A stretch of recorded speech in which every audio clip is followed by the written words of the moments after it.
All right, what's up, everybody? We are live in the newsroom here at Fox 5 DC, up a little bit early this morning in the 10 o'clock hour here in Washington because it is really a special day here on the Hill. The House Judiciary Committee is hearing from, for the first time publicly, CEO of Google, Sundar Pichai, and he is right now in the hot seat. We actually have the video right here. You can kind of see he's sitting there, and it's just about starting. We're going to jump right into this in just a moment, just to give you a quick sort of background on what's happening here.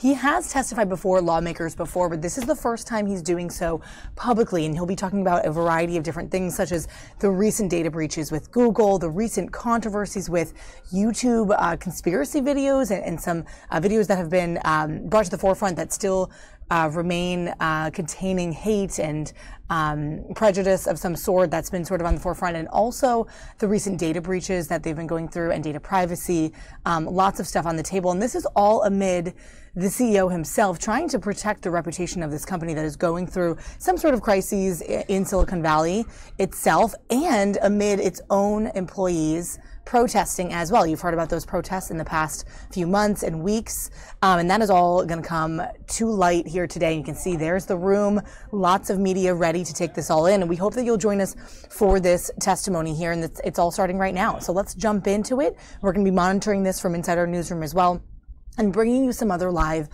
talkers and events and things, especially from North Carolina as they go through their winter storm, their unprecedented winter storm from this weekend.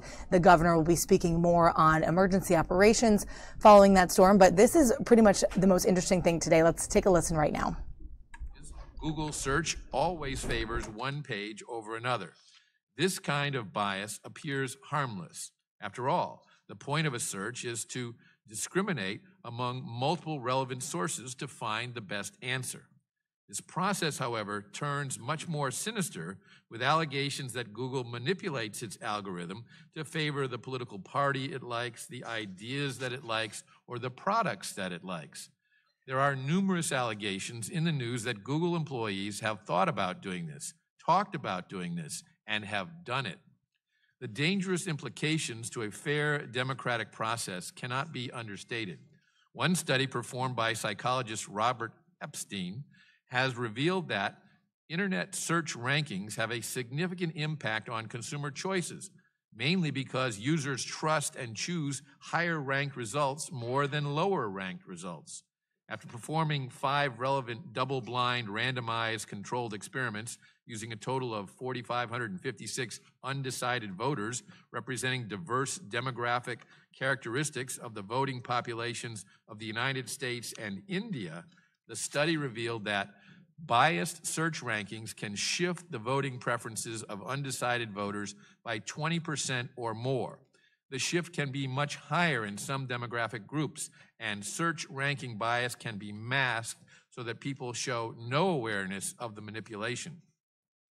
The potential for this kind of bias is clearly problematic and is further compounded by the fact that Google every day collects mountains of information about its users while they are actively engaged with a Google product or even when they are not. According to a study conducted by Vanderbilt University, a dormant, stationary Android phone with Chrome active in the background communicated location information to Google 340 times during a 24-hour period, or at an average of 14 data communications per hour.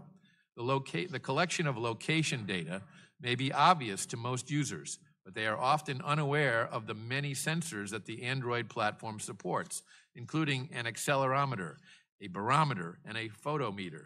These sensors, in addition to the cameras and microphone on a mobile device, can collate into a very accurate picture of where a user is, what they are doing, and who else is there. The shocking amount of information that Google collects via its phones was recently featured on Good Morning America, in which a reporter using an Android phone with no SIM card that wasn't connected to the internet discovered that the phone collected the device's movement, even identifying the mode of transportation, such as the subway or even a bicycle, and at times taking 10 sensor readings per minute.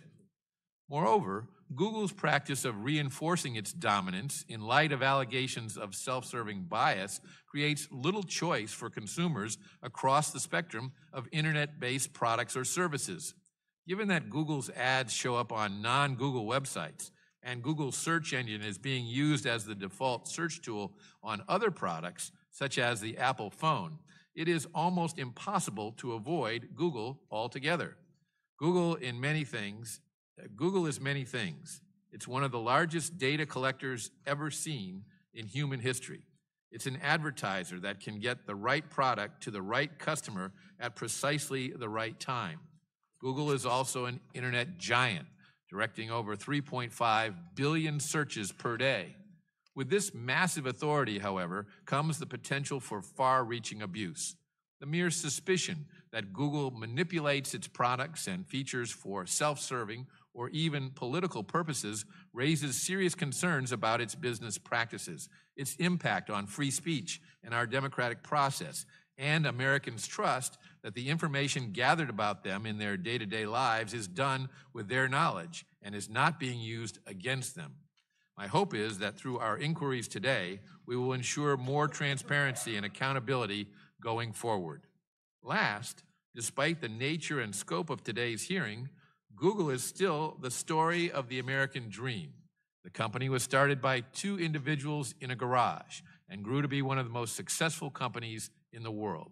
2 decades ago, we could not fathom instantaneous access to more information than that which is contained in all the encyclopedias in the world.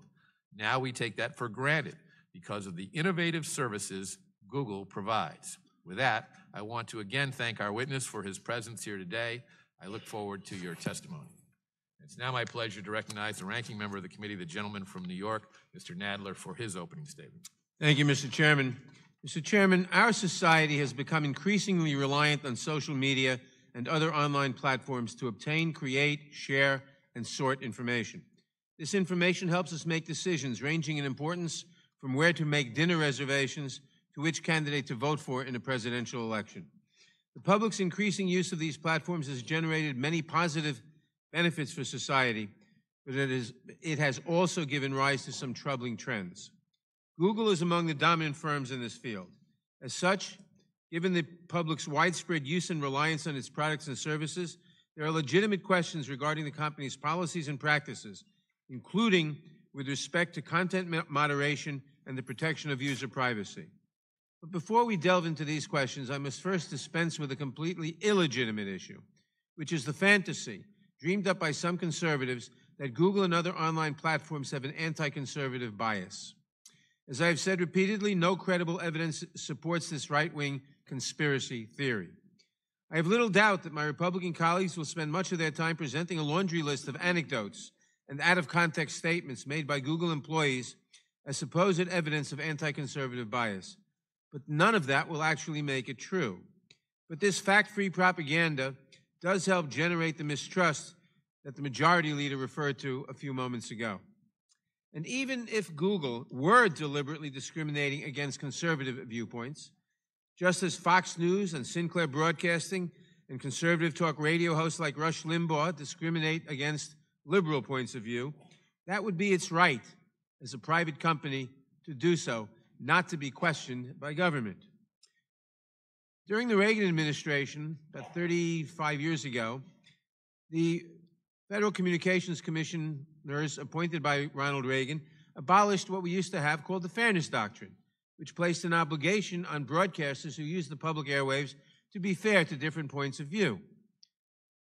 This question might be relevant if the Republican members wanted to bring back the Fairness Doctrine and expand its scope to social media companies. I doubt we will see any interest in doing so. But we should not let the delusions of the far right distract us from the real issues that should be the focus of today's hearing.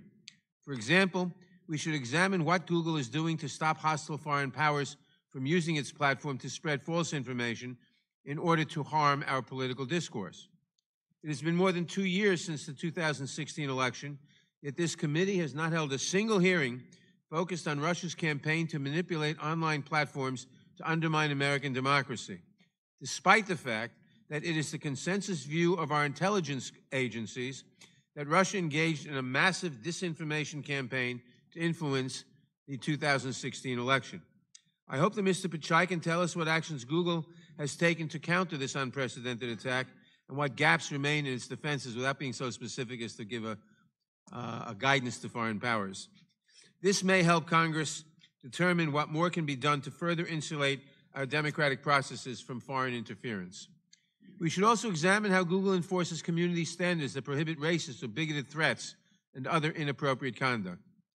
While internet platforms have produced many societal benefits, they have also provided a new tool for those seeking to stoke racial and ethnic hatred. The presence of hateful conduct and content on these platforms has been made all the more alarming by the recent rise in hate-motivated violence. According to statistics recently released by the FBI, reported incidents of hate crimes rose by 17% last year compared to 2016, marking the third consecutive year that such reports have increased. The horrible massacre at the Tree of Life Synagogue in Pittsburgh, the recent murder of an African-American couple in a Kentucky grocery store, the killing of an Indian engineer last year in Kansas are sadly not isolated outbursts of violence, but the most salient examples of a troubling trend. We should consider to what extent Google and other online platforms may have been used to foment and to disseminate such hatred, and how these platforms can play a constructive role in combating its spread. As the dominant player in its field, Google possesses significant market power. It is also useful to examine its policies and practices to ensure that other companies are able to compete in an open and fair marketplace.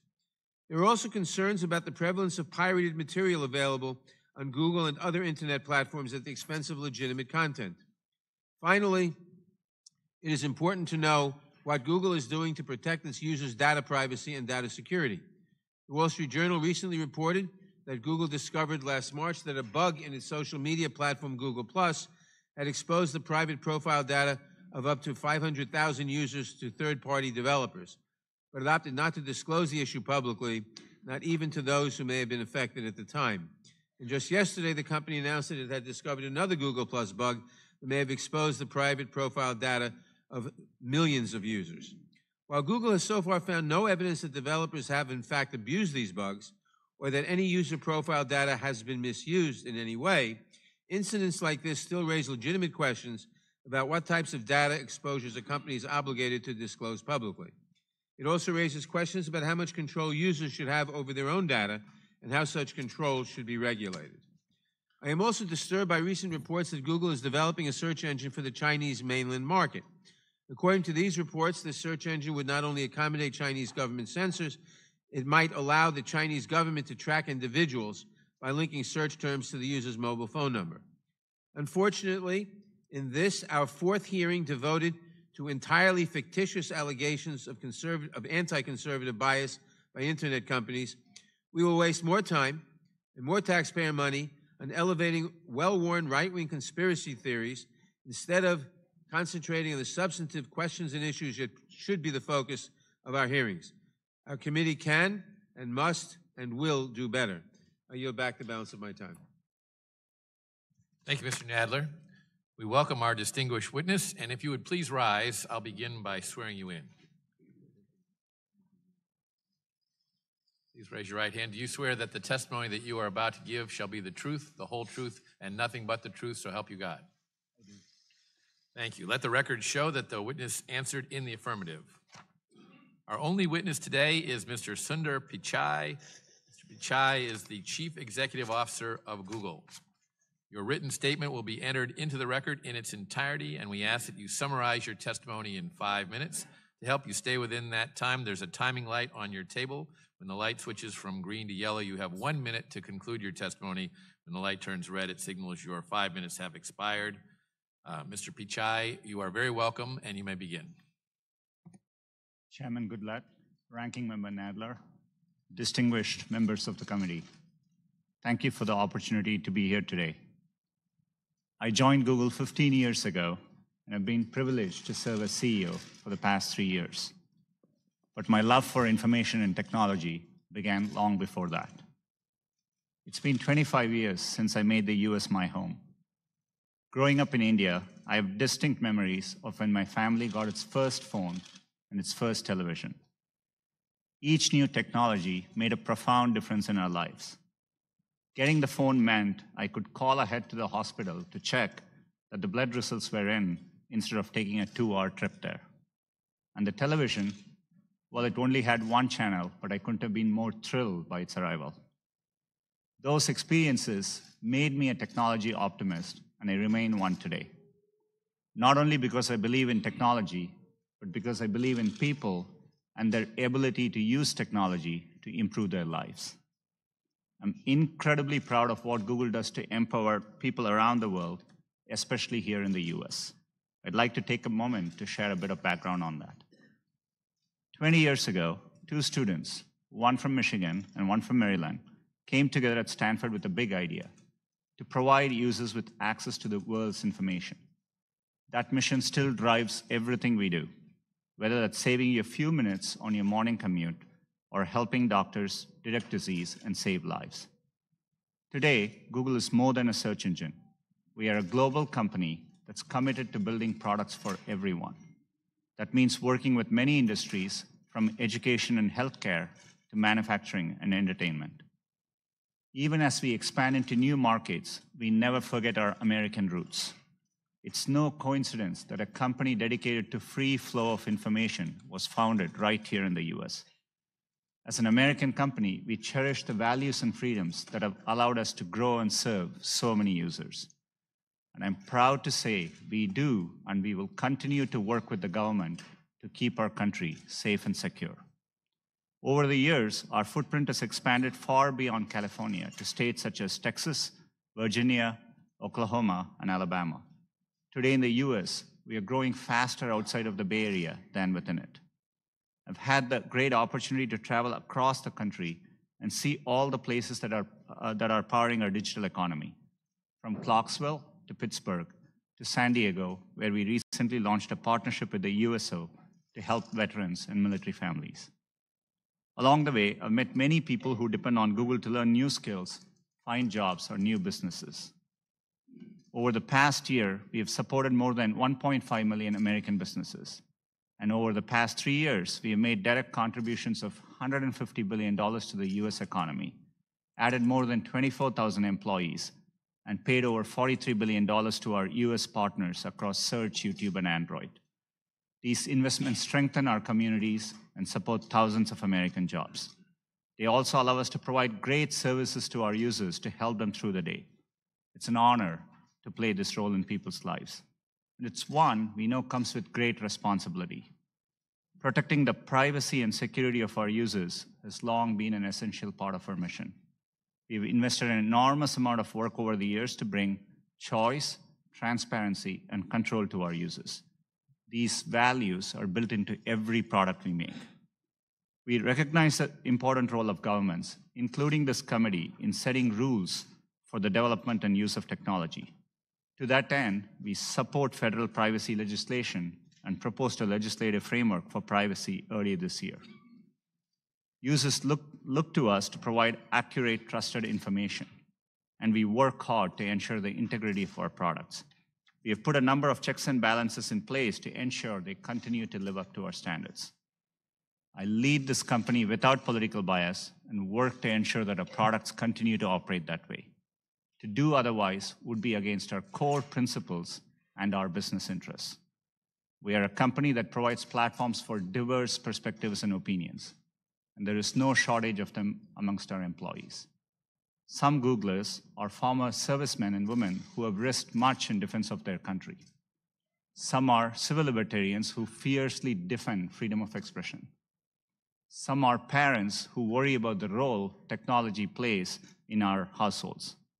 Some, like me, are immigrants who are profoundly grateful to the freedoms and opportunities it offers. And some of us are many of these things. Let me close by saying that leading Google has been the greatest professional honor of my life. It's a challenging moment for our industry, but I'm privileged to be here. I greatly appreciate you letting me share the story of Google and our work to build products worthy of the trust users place in us. Thank you for the opportunity, and I look forward to answering your questions. Thank you. We'll now proceed under the 5-minute rule with questions, and I'll begin by recognizing myself. Mr. Pichai, is it true that the Android operating system sends Google information every few minutes, detailing the exact location of a smartphone within a few feet, the speed of movement of the phone, the altitude of the phone sufficient to determine what floor of a building the phone is on, the temperature surrounding the phone, and other readings? And if so, with Americans carrying their phones with them virtually at all times, doesn't the collection of this volume of detailed information really mean that Google is compiling information about virtually every movement an individual with a smartphone is making every hour of every day? Mr. Chairman, thank you for that question. Today, for any service we provide our users, we go to great lengths to protect their privacy, and we give them transparency, choice, and control. Android is a powerful platform and provides smartphone for over 2 billion people. And as part of that, it depends on the applications users choose to use. If you're using a fitness application, which is detecting the number of steps you walk, you expect it to send that information. But it's a choice users make. We make it clear, and it depends on the use cases. So the answer to my question, my first question, is yes. Is that correct, that the information that I cited is gathered by Google? For Google services, you have a choice of what information is collected, and we make it transparent. I understand there are uses that consumers make use of. I use it to keep track of the number of steps I walk. I understand that service that one of your competitors provides, so I understand that purpose. But do you think the average consumer understands that Google will collect this volume of detailed information when they click through the terms of service agreements in order to use the Android operating system? It's really important for us that that average users are able to understand it. This is why we do something called privacy checkup. I think average users read the terms of service and the updates that are very frequently sent to us? Beyond the terms of service, we remind users to do a privacy checkup And we make it very obvious. Every month, in fact, in the last 28 days, 160 million users went to their My Account settings, where they can clearly see what information we have. We actually give, show it back to them, and we give clear toggles by category where they can decide whether that information is collected, stored, or more importantly, if they decide to stop using it, we work hard to make it possible for users to take their data with them if they choose to use another service. Let me switch to the issue of Section 230 of the Communications Decency Act. You heard me say in my opening statement that this provides broad liability protections for you and other technology companies for good faith restrictions that when Google thinks something is obscene, lewd, lascivious, filthy, excessively violent, harassing, or otherwise objectionable. On the other hand, objectionable material, by whatever standard applied, likely elicits the most engagement from users on your site. And for Google, increased engagement potentially means increased revenue. However, it is important for Google to make very clear where it draws the line, and I don't believe Google has done its best to make that clear. So what I would ask is the following. Would Google or YouTube be willing to make changes in support of a healthier civic dialogue if doing so meant a drop in user engagement metrics? Absolutely, Mr. Chairman. We have a long track record of, we've always focused on long-term goals towards user satisfaction. We focus on their knowledge, happiness, success, and that's what we work hard to create. It is important to us that platforms like YouTube are viable over the long run. It's in our natural incentive to do so. YouTube is a place where users, advertisers, and content creators who make their livelihoods use the platform. And so we want to make this work in a sustainable way. When it comes to political advertising, as you know, some of your competitors in other advertising media are required by law to offer the same rate, the lowest rate, as a matter of fact, to all political candidates. So, for example, that's true in television and radio. Would Google, should competing political candidates be charged the same effective ad rates to reach prospective voters? Our advertising products are built without any bias, and the rates are competitive, set by a live auction process. So depending on the keywords for which you're bidding for, depending on the demand there is in the auction, the prices are automatically calculated. So, the system decides that based on supply and demand. I understand it's automatically calculated, but could two competing political candidates targeting the same audience see different ad rates? And if yes, could that disparity be substantial? There wouldn't be a difference based on any political reasons unless there are keywords which are of particular interest and the market determines it. So it's essentially a supply-demand equilibrium. It can lead to difference in rates, but it will vary from time to time. Can those rates be very substantial in difference? There could be occasions where, yes, there could be difference in rates. Yeah, I haven't looked at the specifics of it. Yeah. So the result is different than in other markets like television or radio, where every candidate is entitled to the lowest rate that television station or radio station offers to any political candidate for office. There could be variations based on the time of the day, the keywords you're choosing to go for, the geographies you're advertising in. But it's decided by the system, and it's a process we have done for over 20 years. And let me assure you, anything to do with our civic process, we make sure we do so in a nonpartisan way, and it's really important for us. Thank you. The chair recognizes the gentleman from New York, Mr. Nadler, for 5 minutes. Thank you, Mr. Pichai. According to media reports, Google found evidence that, let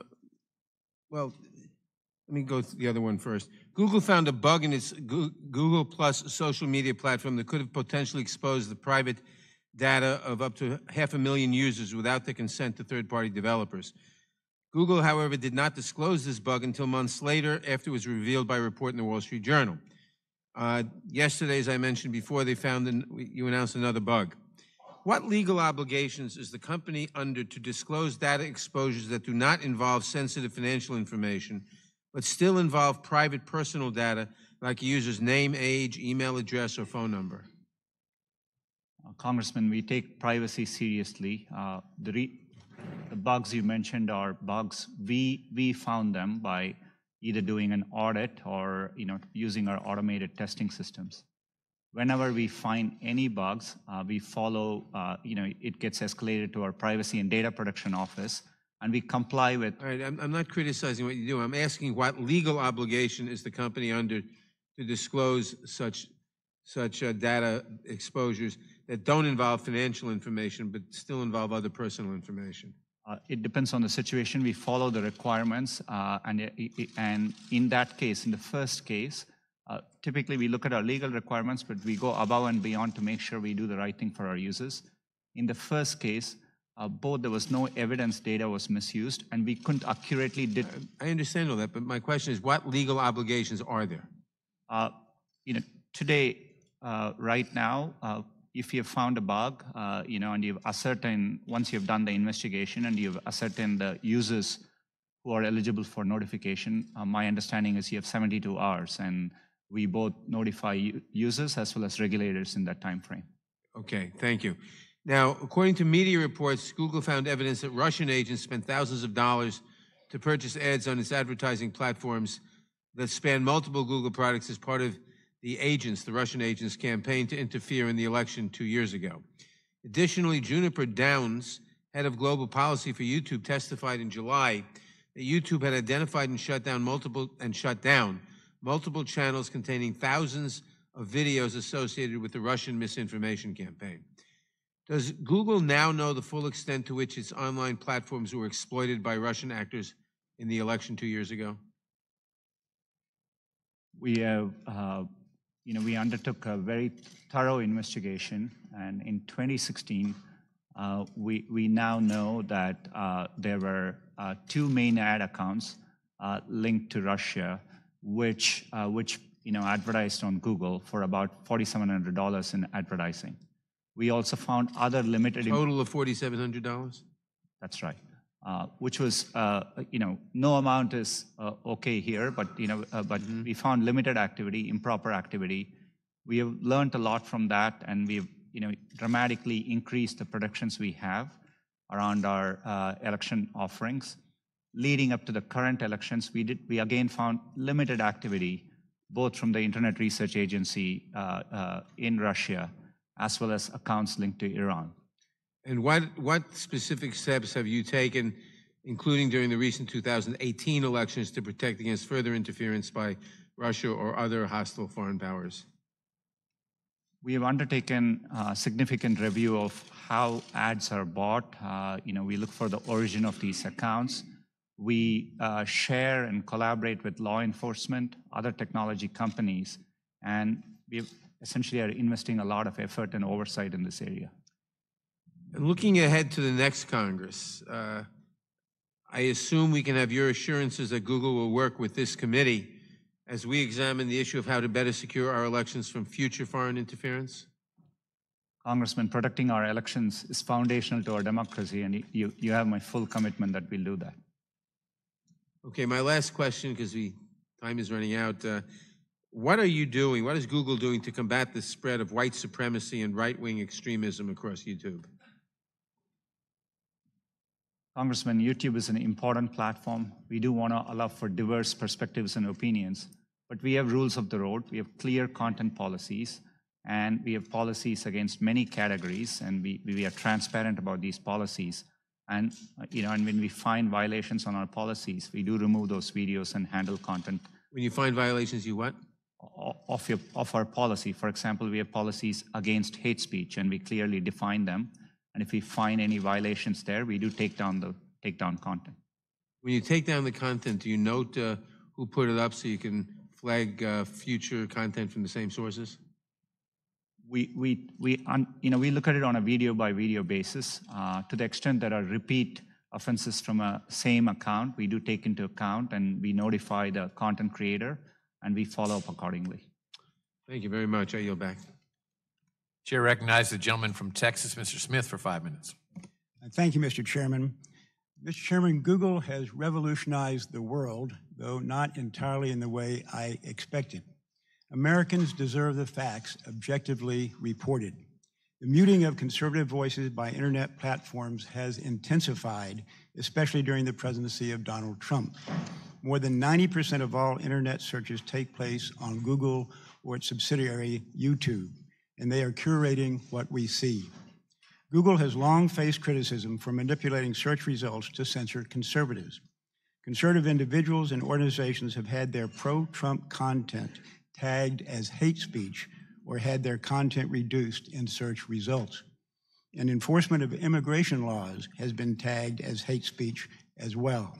Such actions pose a grave threat to our democratic form of government. PJ Media found that 96% of search results for Trump were from liberal media outlets. In fact, not a single right-leaning site appeared on the first page of search results. This doesn't happen by accident, but is baked into the algorithms. Those who write the algorithms get the results they must want, and apparently management allows it. Dr. Robert Epstein, a Harvard-trained psychologist, authored a study recently that showed Google's bias likely swung 2.6 million votes to Hillary Clinton in the 2016 election. Google could well elect the next president with dire implications for our democracy. This should be of real concern to all but the most politically partisan. Those at the top set the tone. It will require a Herculean effort by the chief executive and senior management to change the political bias now programmed into the company's culture. And Mr. Pichai, let me ask my first question about those examples of political bias that I just mentioned, and you're going to hear others too. In your opening statement, you mentioned your desire to provide information that was without political bias. Clearly, that's not working. So what are you going to improve that situation? Congressman, thanks for the question. If I may, some of the studies you mentioned, we have investigated those. There are other studies which have looked at it. We have found issues with the methodology and the sample size and so on. But let me step back and say, providing users with high quality, accurate, and trusted information is sacrosanct to us. It's what our principles are, and our business interests, our natural long-term incentives are aligned with that. We want to serve users everywhere, and we need to earn their trust in doing so. Right. So what actions are you going to take to try to counter the political bias in some of those examples that I just gave? I mean, they're irrefutable. So it occurs, you have to take some responsibility for that bias. What do you intend to do about it? Congressman, with respect, Dr. Epstein's study, we have investigated. We don't agree with the methodology. Happy to follow up with your office and give our findings on that study. When we look at it, we evaluate our studies to evaluate our search results. Today, we use a very robust methodology, and we've been doing this for 20 years. Making sure the results are accurate is what we need to do well, and we work hard to do that. What does methodology have to do with the fact that 96% of the references to Trump are from liberal media? There are always studies, which can show one set of data and arrive at conclusions. But we have looked at results on our top news category. We find that we have a wide variety of sources, including sources from the left and sources from the right, and we are committed to making sure there's diverse perspectives. By the way, the study that I referred to was done by a self-proclaimed Democrat who voted for Hillary Clinton and said he regretted to find what he found, but he felt it was irrefutable and no one has been able to disprove him. Let me go to another question, and that is clearly there may be a difference of opinion as to the degree or amount of political bias. Would you agree to allow an independent entity to study your search results for political bias? I know you've have individuals studying that now, but you appointed them. Would you allow a third-party, independent, outside organization to study your search results and cooperate with them to determine the degree, or if any, of political bias?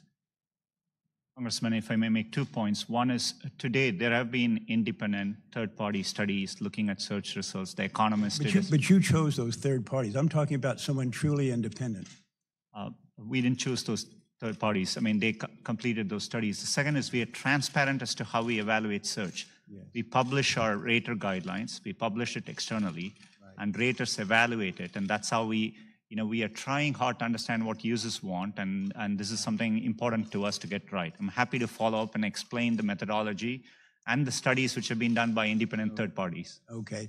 To my knowledge, again, you have picked those third parties, and I'd like to have someone truly independent study those results, number one.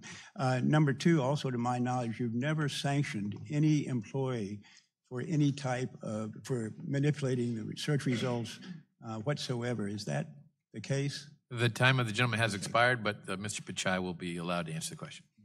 And very quickly, it's not possible for an individual employee or groups of employees to manipulate our search results. We have a robust framework, including many steps in the process. Well, and my time is up. Let me just say I disagree. I think humans can manipulate the process. It is a human process at its base. Thank you, Mr. Chairman. Yield back.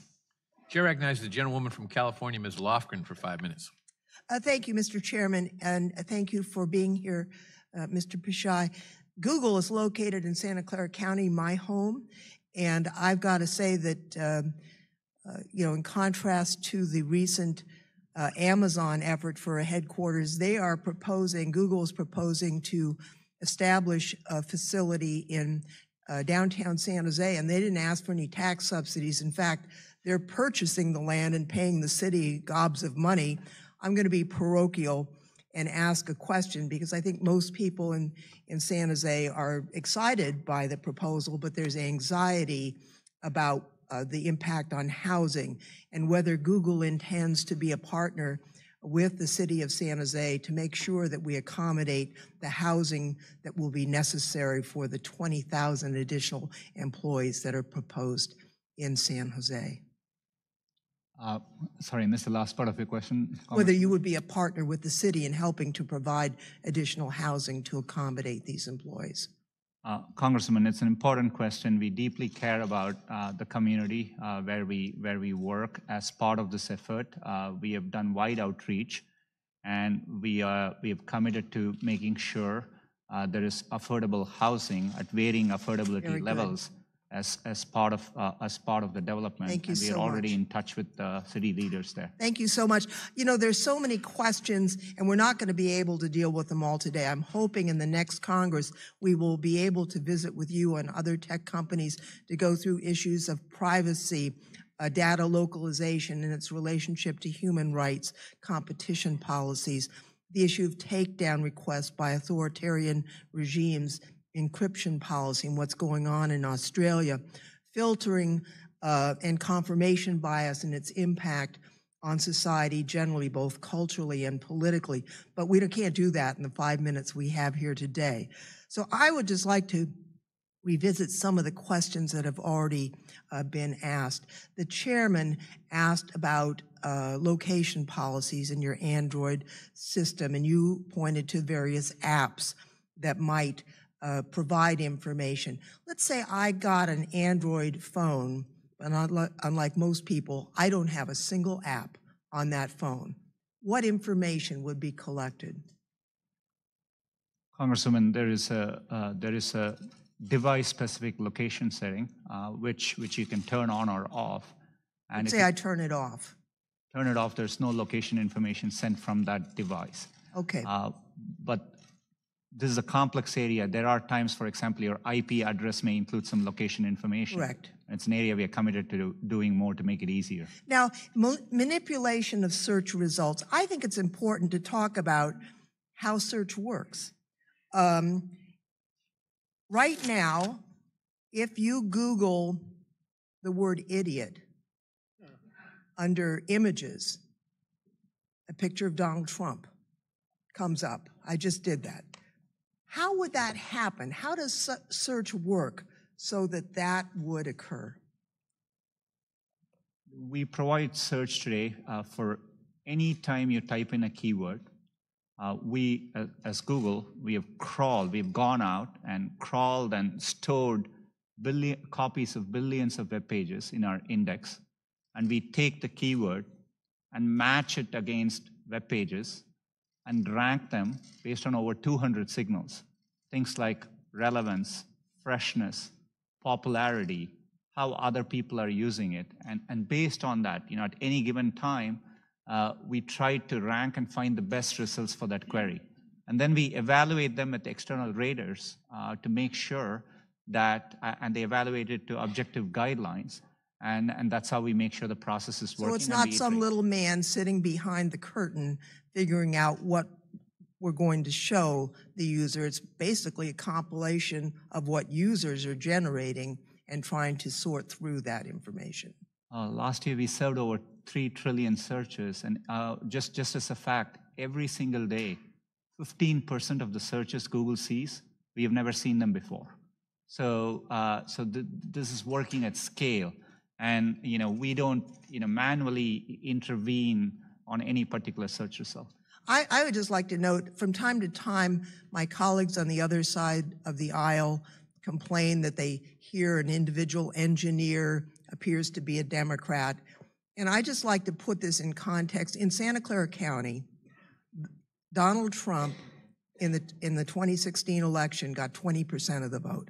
That's how much of the vote he got. So it's not a surprise that the engineers who live in Santa Clara County would reflect that general political outcome. That has nothing to do with the algorithms and the really automated process that is the search engine that serves us. If we didn't have Google, we wouldn't be able to find any information in the efficient way that we do. I look forward next year to working with you on some of the very serious questions that we face. It's pretty obvious that bias against conservative voices is not one of them. Thank you very much. My time has expired, Mr. The chair recognizes the gentleman from Ohio, Mr. Shabbat, for 5 minutes. Thank you, Mr. Chairman. And Mr. Pichai, let me start out with something real quickly. We've heard several times this morning the mention that 90% of the time that a person, he or she, does an internet search, that it's through Google. Would you basically agree that that's true? More than ever, there are many ways users access information. Just to give an example, if you're trying to shop, if you're trying to buy something, more than 50% of product searches originate with Amazon in the US today. If you're looking for information on news, today you can get it from more sources than ever before. But do you dispute then the 90% number? Our internal, it's tough for us to assess the numbers. There are external studies which have shown different numbers, including lower numbers than that. Okay. Now, you've heard the allegation this morning. I know you dispute it, but you've heard the allegation that there's a bias in favor of liberal or progressive points of view and against a more conservative point of view. You've heard that this morning already. Is that correct? Yes, I'm. Okay. Let me tell you now about a firsthand experience that I've had. I do a weekly blog. I've been doing it for the better part of 9 years now. And a while back, Republicans in the House passed legislation to repeal and replace Obamacare. Our bill was called the American Health Care Act, or the AHCA. When I was writing my blog about that, I Googled American Health Care Act, and virtually every article was an attack on our bill. Article after article alleging that our bill would result in millions and millions of people losing the great care that they were supposedly getting under Obamacare. I would argue that was completely false. But it wasn't until you got to the 3rd or 4th page of search results before you found anything remotely positive about our bill. Let me give you a second example. The Republican tax cut bill was passed about a year ago, the Tax Cuts and Jobs Act, same story. Article after article attacking the Republican tax cut plan, alleging the tax cuts only went to the rich, when in actuality about 85% of taxpayers got their taxes cut, including millions and millions of middle-class taxpayers. And once again, to find any article that had anything remotely good to say about our plan, you had to go deep into the search results. Now, I know Google's attitude, the algorithm made us do it, but I don't know that I buy that. How do you explain this apparent bias on Google's part against conservative points of view, against conservative policies? Is it just the algorithm, or is there more happening there? Congressman, I understand the frustration at seeing negative news, and I see it on me, on Google. There are times you can search on Google, and page after page there's negative news, which we reflect. But what is important here is we use a robust methodology to reflect what is being said about any given topic at any particular time. And we try to do it objectively using a set of rubrics. It is in our interest to make sure we reflect what's happening out there in the best objective manner possible. I can commit to you and I can assure you, we do it without regards to political ideology. Our algorithms have no notion of political sentiment. I guess I'm going to run out of time here. I apologize for interrupting, but and I sincerely believe that you believe what you're saying here. But you've got almost 90,000 employees. Somebody out there is doing something that just isn't working if you're looking for unbiased results. And I've seen this firsthand, time after time. I just mentioned two of the most obvious ones that people would remember. Yeah, those bills, heard about those. So I've seen it. If what I've described and some others, I'm sure you're going to hear other examples. If it is happening, do you see how conservatives believe that your company is kind of putting their thumb on the scale, so to speak, that you're in effect picking winners and losers in political discourse out there in America today, and therefore actually affecting elections? And do you see why conservatives would be concerned about this and why we're asking these kinds of questions today? There's a lot of people that think what I'm saying here is happening, and I think it's happening. So I've only got about 20 seconds to go, but I'll yield it to you. Congressman, it's important to me that I understand these concerns. This is why I've been trying to reach out and meet people. We've done outreach. We want to explain how these things work. We are happy to look at independent studies. It's important to us to demonstrate that our products work without any bias, and we build our products in a neutral way. And I'm happy to follow up and look forward to getting a chance to explain it better. Thank you very much, and I appreciate your willingness to follow up, because I think a lot of people have a lot of questions.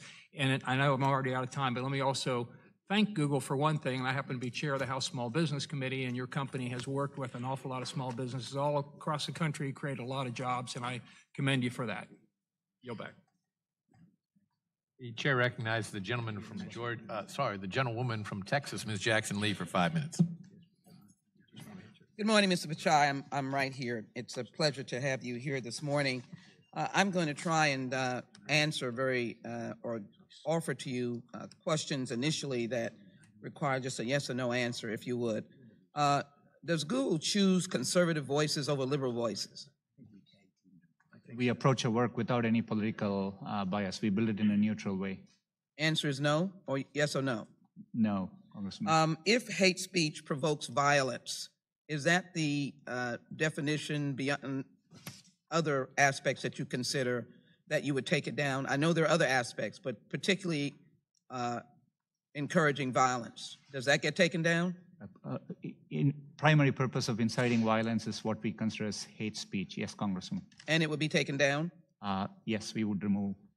I want to just take note of the fact that I look forward to best practices when we start the 116th Congress in terms of having more hearings. My view is that this committee has washed its hands clean of engaging in meaningful oversight of technology platform efforts to sift through content being sold by hostile foreign actors claiming to heighten social division at the peril of democracy. I won't ask a question on that, but I will make mention of the Universal Declaration of Human Rights, Article 12, which says no one should be subjected to arbitrary interference with his privacy. And it's been noted that Google does engage in reviewing emails. Would you commit to adhering to Article 12 of the Declaration of Human Rights that relates to protecting the privacy of individual emails? We think privacy is an important individual right. It's an important human right, and we are committed to upholding that, and happy to engage in any discussions with respect to that. I'd like to do so. We know that building the U.S. economy through innovation is very important. I would like to know whether or not you would be open to Google involving the AI economy to non-traditional areas of social economic groups, data shows the impact of not having that access. Would you be welcome, or would you welcome invitations to those communities to do more than what has been done? Definitely, absolutely, yes.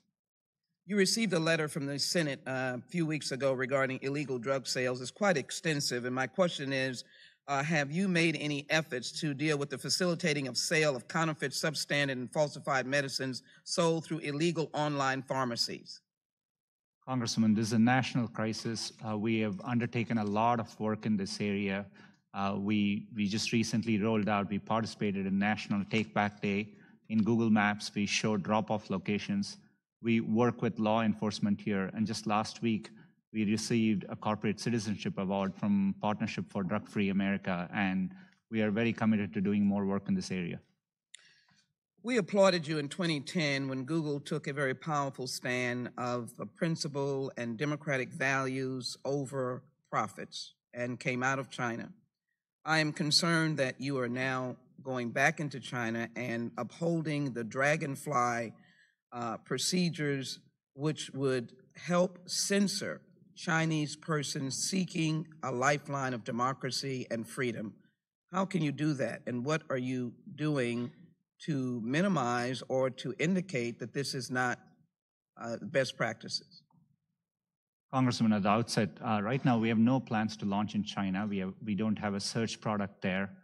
Our core mission is to provide users access to information, and getting access to information is an important human right. So we are always compelled across the world to try hard to provide that information. But right now there are no plans to launch search in China.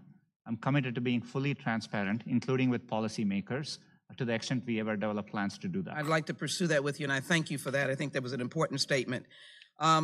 My community is diverse. As you well may have heard, the Congressional Black Caucus has been working extensively with Google and other search engines to recognize there are not enough individuals of diversity and African Americans.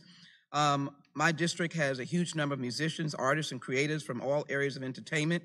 I'd be interested in what efforts are being taken by Google's platform, YouTube, to promote diversity and inclusion with its employees. What are the demographics of YouTube's U.S. employees?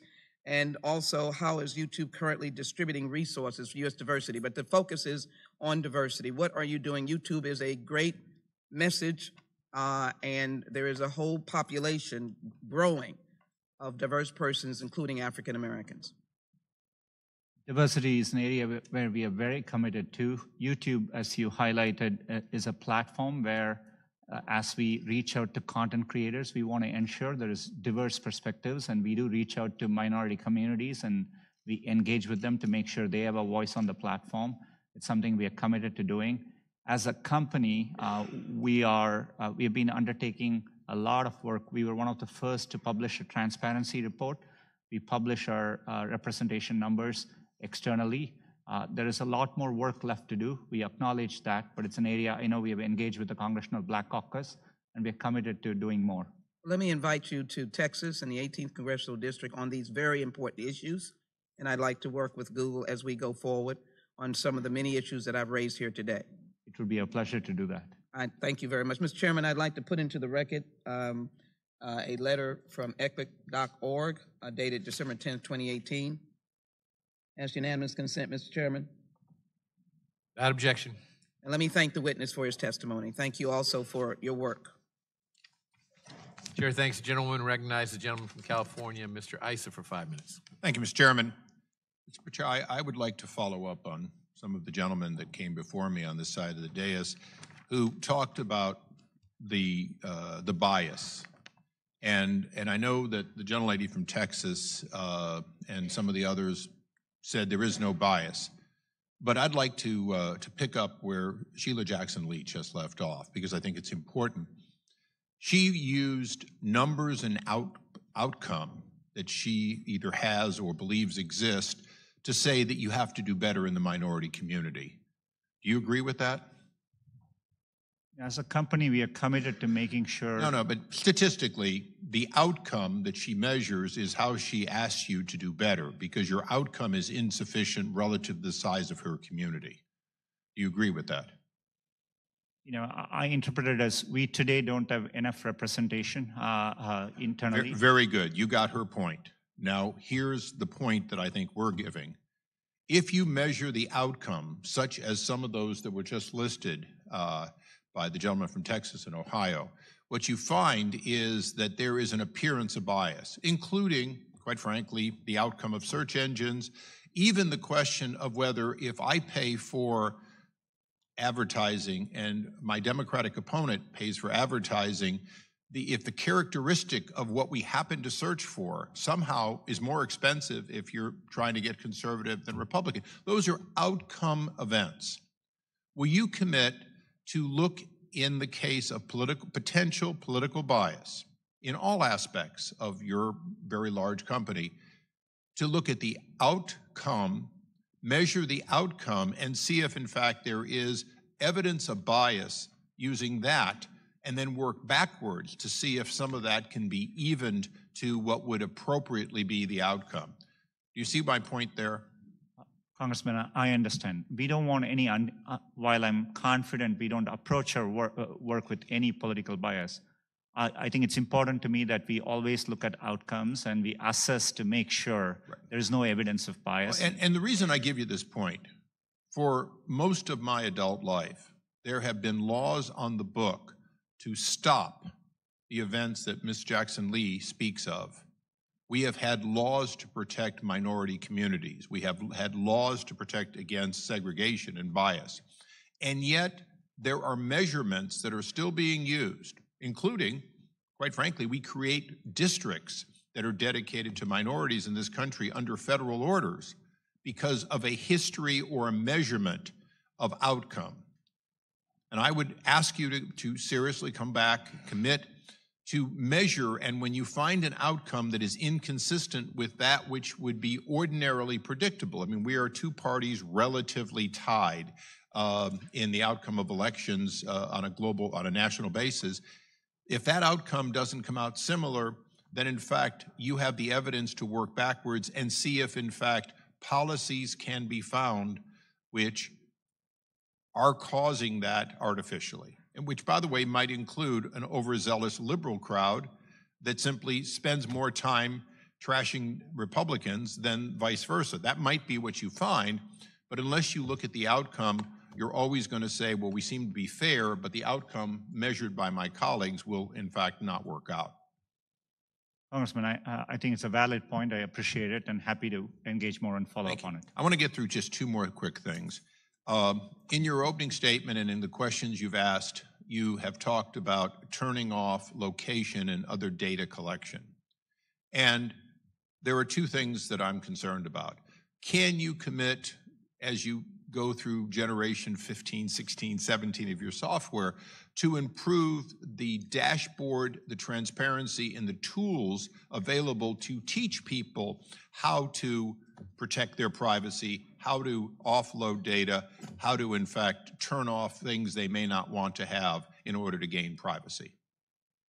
It's an area we want to do better. I want to acknowledge as the company has grown a lot, there is complexity, and it's something I do think we can do better. More than we do today show clear dashboards with the data and give controls, but we want to simplify it, make it easier for average users to navigate these settings.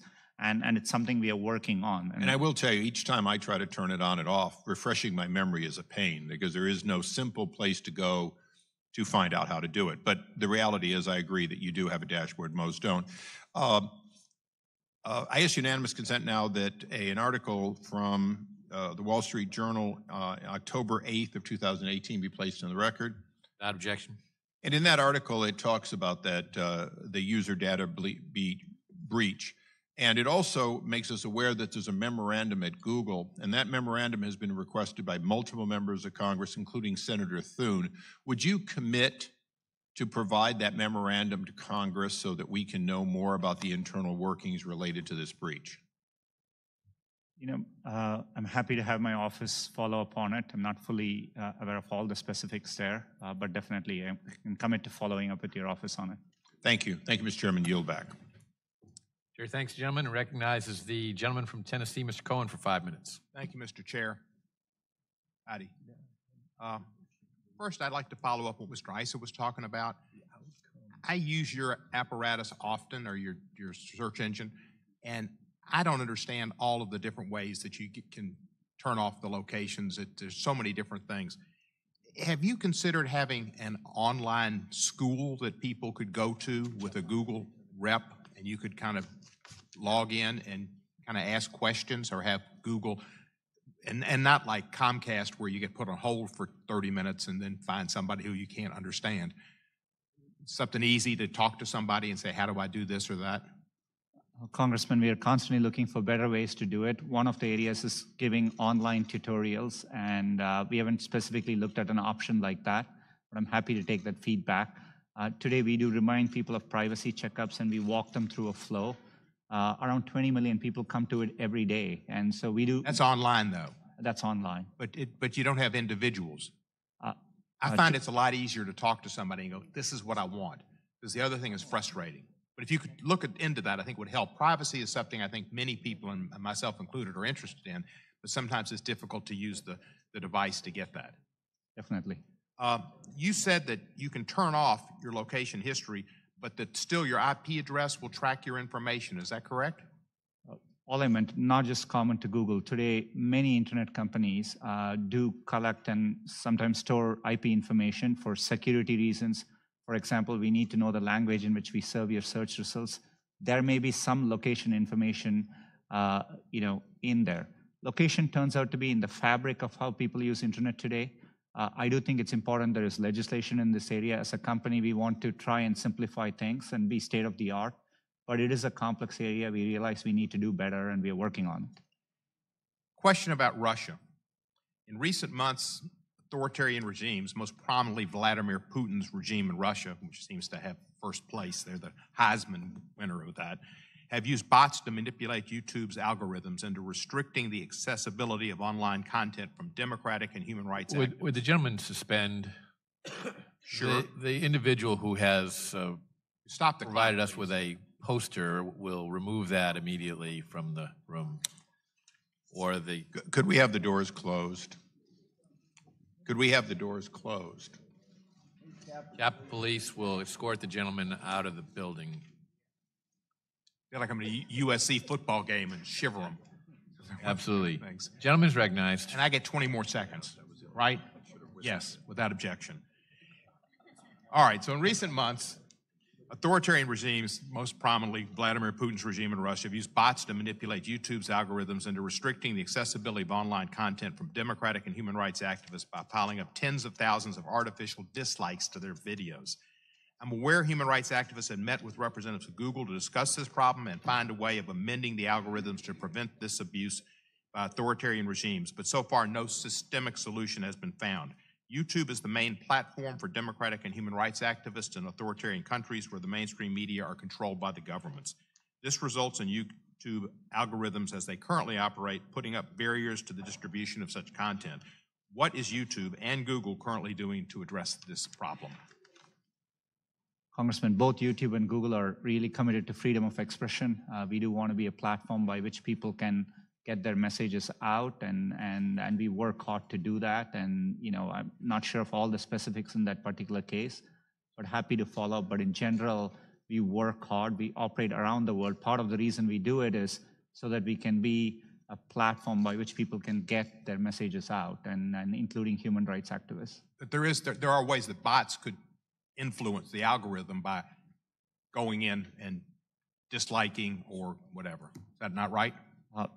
Throughout our systems, we deal with spam bots and bots of many, many kinds. It's what we have worked hard over 20 years to make sure we can counter. We have several measures in place. We detect these activities and we respond strongly. All right, to follow up on this, should I talk? I heard on television this morning, MSNBC said you have almost 200 lobbyists, and it's amazing that they all look like Ed On. But should I just talk to one of the Ed Ons and ask him to get with you on this issue? We'll definitely have our office follow up. Yeah. Thank you, sir. And by the way, as far as MSNBC would be a news, I mean, if you're on MSNBC, wouldn't that be in your news? Is MSNBC a news provider? Is that your question? So if you, like I put my name in here, Rep. Steve Cohen, I punch news. This weekend I was on MSNBC 4 times. And yet the first thing that comes up is the Daily Caller, not exactly a liberal, but I guess well-known group. Then Roll Call, then Breitbart News, then the Memphis Business Journal, then Breitbart News, then Breitbart.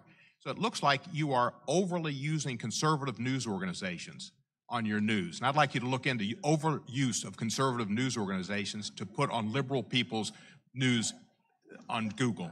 And if you'd let me know about that, I'd appreciate it. You know, we do get concerns across both sides of the aisle.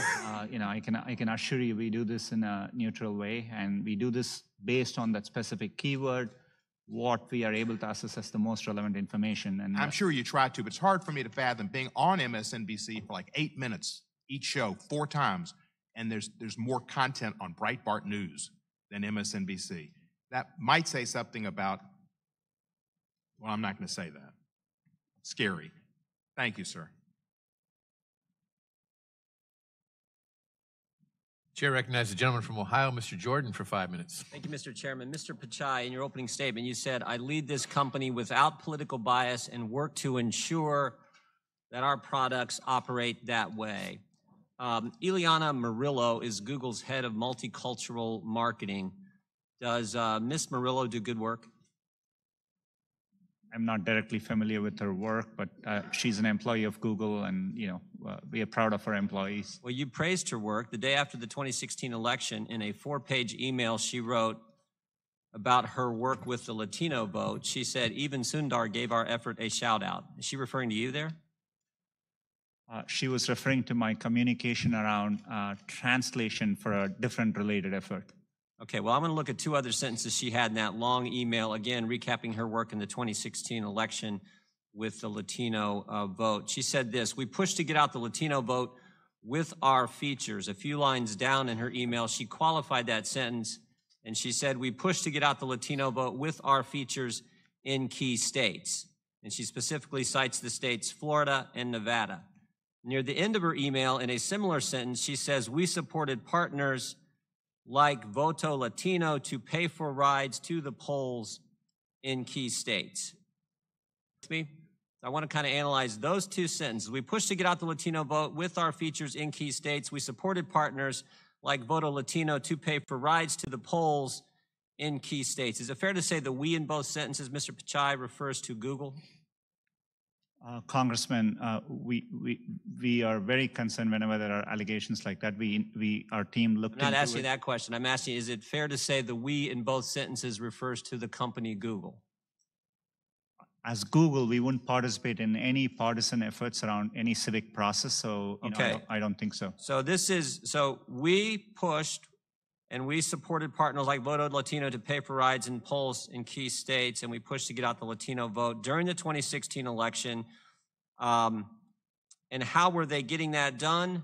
They were getting that done by, according to Ms. Murillo, your head of multicultural marketing, by altering your features or configuring your features in such a way and for paying for rides for people to get to the polls. Is that an accurate reading of those? That's all I'm asking. Is that fair to say what those sentences are talking about? Not aware of all the specifics, but we did look into it. We found no evidence that you know, there were any activity like that from Google towards that organization. So she's not telling the truth? For sure, we didn't find any supporting evidence of any such activity. She said she paid for rides to the polls, and they configured their features in such a way as to get out the Latino vote.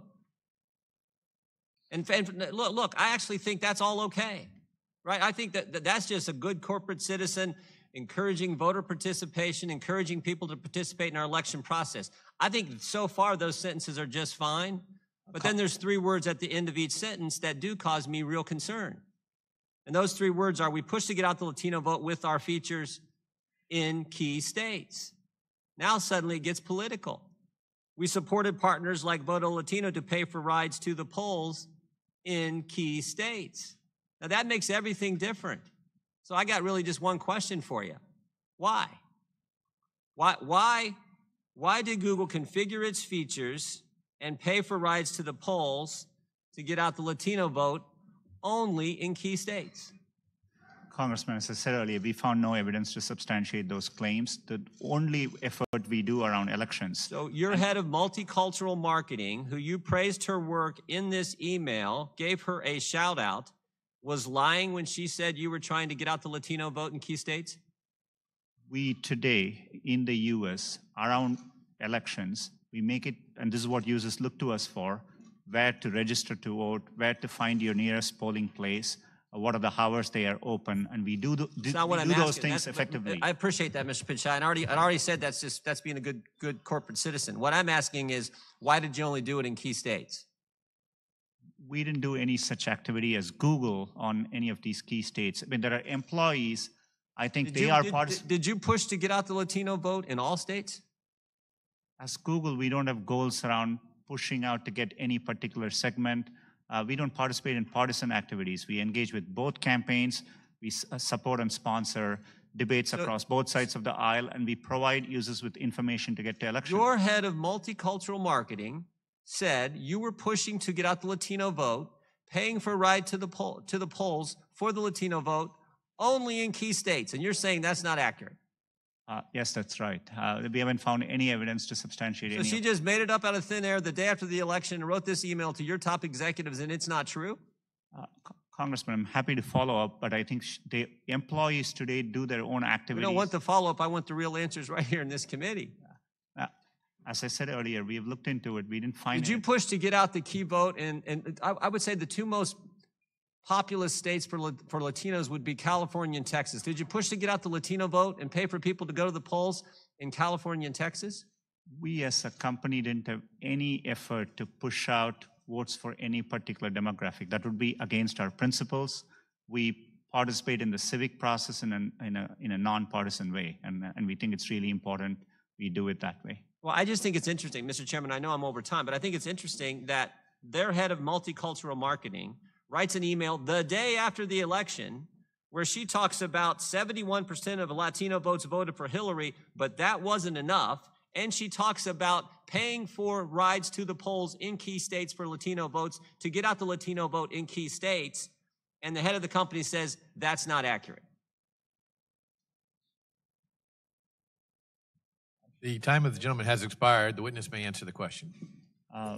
Chairman, I think it's important for us, and we are happy to follow up with Congressman there, and we haven't found any evidence to substantiate those allegations. But does Ms. Murillo still work for the company? It's my understanding she does. Yes, sir. There you go. Chair recognizes the gentleman from Georgia, Mr. Johnson, for 5 minutes. Thank you, Mr. Pichai. Have you ever heard talk of this email that you were just asked about by your head of multicultural marketing? Not at that time, but later, when there was concerns expressed around it, I was made aware then. Is it true that she sent that email, or could that be fake news? My understanding is that there were emails which were sent, like the congressman referred to. But is your testimony today that Google did not configure its features to get out the Latino vote in key states? We don't build partisan features or features with any goals around affecting elections in those ways. We mainly focus our efforts on helping people register to vote, and we reach users across the United States. So anytime we do these efforts, informing people where to vote, these are used in a very distributed way, widely across the entire country. All right, thank you, sir. And Google's collection and use of consumers' data and its record of protecting consumers and their data are appropriate areas of congressional oversight. But sadly, this committee has neglected consumer protection as an area of oversight, choosing instead to squander their oversight responsibility and use its power so as to bully Google and other technology companies into minimizing negative news and comments about Republicans and, most importantly, the Trump administration. Yesterday, Google disclosed that private profile data of over 52 million users may have been exposed. I understand that you're phasing out the Google Plus platform, but many Americans trust your email platform and countless other products with their personal information. And you admit that you collect private data for use in advertising. How can we be assured, considering this new breach, that the personally identifiable information of consumers is safe with you? Congressman, it's an important question. This is why we undertake all these efforts. We do operate important products like Gmail. The reasons, building software inevitably has bugs associated as part of the process. We actually undertake a lot of efforts to find bugs, and so we find it, we root it out, and we fix it, and that's how we constantly make our systems better. And the biggest area of risk we normally we see for our users is around security, that their account gets hacked or something. That's why we work hard. Gmail is an area where we have invested a lot. We have an advanced protection program.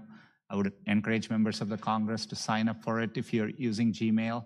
It allows a second layer of protection to your account, which makes it much harder to get your account misappropriated in any way.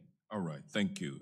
Yesterday, the New York Times published an in-depth investigation of your location tracking applications that sell purportedly personally identified data. Google has said that it doesn't sell data, but as a corporation deeply involved in the business of consumer data use in advertising, your company benefits from applications that track consumer locations. How do you differentiate what Google does with geolocational data from companies with applications that track and sell the data? As a company, we do not sell user data. That would be against our principles and how we... how do you differentiate what you do with the geolocation data from companies that do sell the data? How do you differentiate what you do with that data versus what these applications that do track and sell the data do? An important source of differentiation. We do not and would never sell user data. We do give consumers preferences about how their data is used for advertising. Most of our user experience, we make our advertising relevant based on the keywords you type in. That's where we get most of our information. You can just type in, control your ad settings into Google, and you can actually change the use of your personal data for advertising as well. We allow that as an option for our users. As my time expires, let me ask you, do you believe Google has done enough to be transparent in its data collecting policies? We always think there is more to do. It's an area which is going to be an ongoing area of effort for us, but we have invested a lot over the years, and we do make it very transparent, and we encourage users to go check it out. And in fact, every day, 20 million users go and check it. And over the last month, around 170 million users did check it. But we're going to continue and invest more in this area. Thank you. I yield back. The chair recognizes the gentleman from Texas, Mr. Poe, for 5 minutes. Thank you, Mr. Chairman. I'm over here on this side. I have an iPhone. And if I move from here and go over there and sit with my Democrat friends, which will make them real nervous, does Google track my movement? Does Google, through this phone, know that I have moved here and moved over to the left? It's either yes or no. Not by default. There may be a Google service which you've opted in to use, and if... So Google knows that I am moving over there. It's not a trick question. You make $100 million a year, you ought to be able to answer that question. Does Google know through this phone that I am moving over there and sit next to Mr. Johnson, which would make him real nervous? It's his question. It's yes or no. I wouldn't be able to answer without looking at... you can't say yes or no. Without knowing more details, sir. If I walk over there and sit next to Mr. Johnson and carry my phone, Does Google know that I was sitting here and then I moved over there? You're welcome anytime, Judge. Yes or no? I genuinely don't know without knowing I'm what shocked services. you don't know.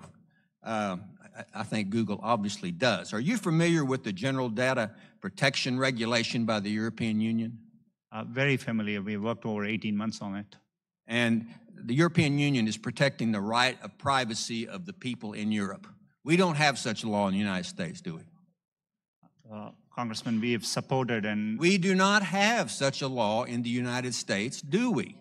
we don't have a comprehensive user data privacy legislation. Are you but we familiar think with it's House important to do so. Resolution 1039? It's a resolution that I've introduced that would basically adopt some of the European practices in America and give consumers in the United States the right of privacy.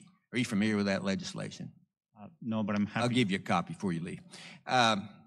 It's ironic to me that the United States, supposed to be the country in the world that protects privacy of individuals more than anybody else, we are playing second fiddle to the Europeans. They protect the privacy of their folks more than we do. I think the United States Congress needs to move in a direction to allow citizens to opt in to the dissemination of their information rather than opt out, which seems to be the current law.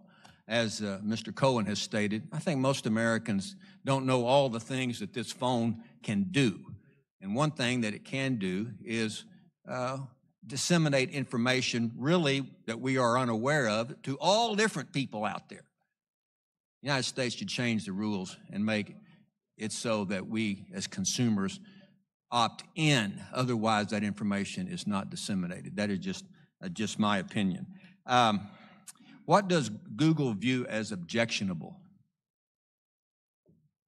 I think there are, if you're referring to our content policies, we do publish. There are areas, for example, categories for YouTube like violent extremism, pornography, child safety, fraudulent activities. So we define categories.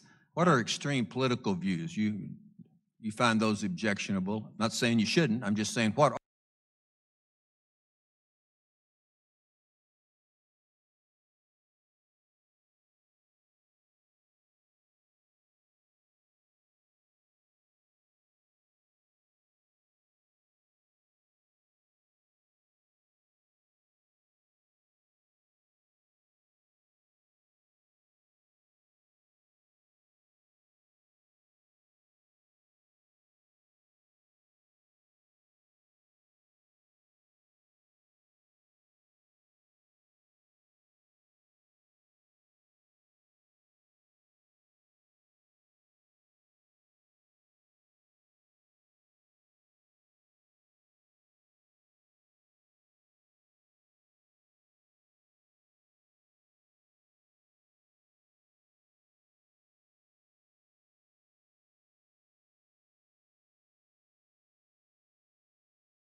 submitting questions in writing to you, Mr. Pichai, including the ones from the gentleman from Texas. And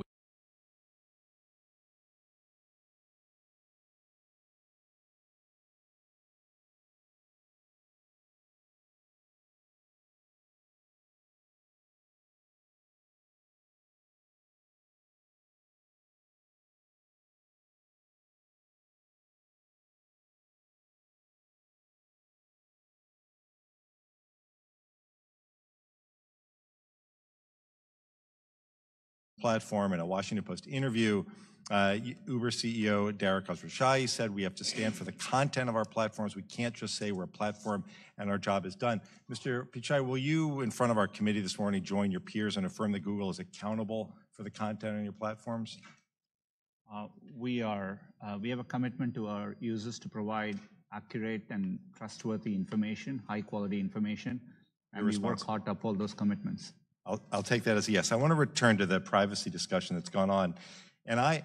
Pichai, I went to to do a privacy checkup while we're sitting here, and you're right, it's quite good. But I want to talk about what it does and what it doesn't do, and perhaps you can help me work through this a bit.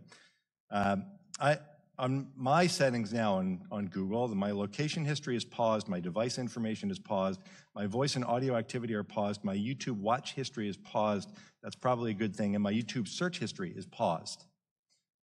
That said, it doesn't mean that you're not collecting data on me, does it? I think if you, for those categories, if you pause it, we stop collecting. I understand, but overall, it doesn't mean that you've stopped collecting data. You're still collecting data on search. You're still collecting data in ways that can help advertising and help provide the services that you provide. I appreciate that. My question is this. I wanted to focus also on the New York Times article about what they refer to as the mobile location industry. And I understand the way that data is collected when you talk on your website about searching Google, getting directions for maps, watching videos on YouTube. You collect data to make services work better. I understand that. But data is also collected to use in advertising. And according to the New York Times story, it's a hot market. Sales of location-targeted advertising reaching an estimated $21 billion this year. It talks about your company and Facebook dominating the mobile ad market that also lead in location-based advertising. And it says that Google also receives precise location information from apps that use its ad services. Can you explain that to me? Is the New York Times saying that if there is any company that uses your ad services, and given the dominant place that you play in advertising, that would be, I would imagine, most. If there is any company that uses your advertising, then that data that they collect would also be available to you? And ultimately, the data they collect on me is the question I'm asking. So we, as a company, and we have commitments to you, we view data as belonging to users, we are stewards of it, so we don't transmit personal data to advertisers, if I understand. No, I understand that. I'm asking about the data that companies, because the New York Times said that Google receives precise location information from apps that use its ad services. My question is, do you receive information, is the New York Times right, do you receive information about the locations that I travel from companies who use your advertising service? I just want to make sure I understand the specifics, but there may be information. So for example, if we are providing an ad, and let's say it's for a restaurant, we normally would do it in a location near you so that it's relevant for you. You have an option to turn that setting off. But if it is, since we are providing that information, we would be aware of it. It's not coming from that company to us, but but that's what I want to understand. If a company uses your advertising, does their location sharing get to you? And here's why. Let me just cut, because I don't have a lot of time. The Times talks about the information isn't tied to someone's name or phone number. Your personal information as you define it seems to be name, email address, and billing information. The question a lot of us have, Mr. Pichai, I think you can sense, is that while that may be personal information and you treat that the way we would expect, that there is a lot of information about where we go and where we are at any moment that can, as the Times points out, allow someone with access to the raw data, including employees or clients, to identify a person without their consent by following someone they knew, pinpointing a phone that regularly spent time at that person's home address. Can you use the locations that people go to identify, to back into who a person is? You wouldn't do it, but could someone else do the same thing? We wouldn't do that without explicit user consent. To answer your question, I'm happy to follow up. I want to make sure I address it. It's a specific question. I think at a high level, I would say location is turning out to be an important area. As we consider privacy legislation, I think it's important we give location protection for our users. As a company, we want to lead the way, and we are taking efforts. I understand, and I have to go back. Just one last question, Mr. Chairman. The time of the gentleman has expired. The chair recognizes the gentleman from Pennsylvania, Mr. Marino. Thank you, Chairman, and thank you for being here, all of you. Let me start out by saying that, sir, you and the office of your company, I think particularly you, because you are at the helm, have a tremendous responsibility towards your employees, responsibility towards your stockholders, to your company, providing jobs, and we thank you for providing jobs. But I think you also have a much more awesome responsibility to the American people, to make sure that you educate accurately, to make sure that you stay in the middle of the road, because I've learned this over the years as a prosecutor and then more so as a member of Congress. There is a lot of people who believe everything that's put out by anyone. We're a 10-second society now, and we can't hold conversations. We can only read 10 or 12 words, and that's supposedly the gospel. You have a responsibility to see that the truth is out there, and I will hold you to doing that. I don't believe in government taking control or defining, as my friend the judge says, what is right and what is wrong. I, for one, the less federal government in my life, the better. So I am depending on you and companies like your company to help us along the lines, because if the federal government does ever step in to regulate, you're not going to like it. And with that said, I have a concern concerning China. In 2010, Google left the Chinese marketplace due to concerns over hacking attacks, censorship, and how the Chinese government was possibly gaining access to data. I'm interested in what has changed since 2010 and how working with the Chinese government to censor research results are part of Google's core values. Do you understand my question? Congressman, right now there are no plans for us to launch a search product in China. We are, in general, always looking to see how best. It's part of our core mission and our principles to try hard to provide users with information. We always have evidence based on every country we have operated in. Us reaching out and giving users to more information has a very positive impact, and we feel that calling. But right now there are no plans to launch in China. To the extent that we ever approach a decision like that, I will be fully transparent, including with policymakers here, and engage and consult widely. Am I then to understand that you have no plans to enter into any agreements with China concerning Google, how it's used in China? We currently do not have a search product there, and so, Do you plan on having a search product there? Right now, there are no plans to launch a search product in China. Okay, let me ask it this way. If in the future you decide to do that, what information would you share with the Chinese concerning other users, other countries? Anytime we look to operate in a country, I mean, we would, we would look at what the conditions are to operate. There are times in the past we have debated the conditions to operate, and we explore a wide range of possibilities. Currently, it is an effort only internally for us. We are not doing this in China, and so, but I'm happy to consult back and be transparent to the extent we plan something there. I'm sure you are aware that right now there are thousands, maybe hundreds of thousands of people that the Chinese government has on computers trying to hack in the U.S. and any other countries. Same thing taking place to a lesser degree in Russia, simply because of the population.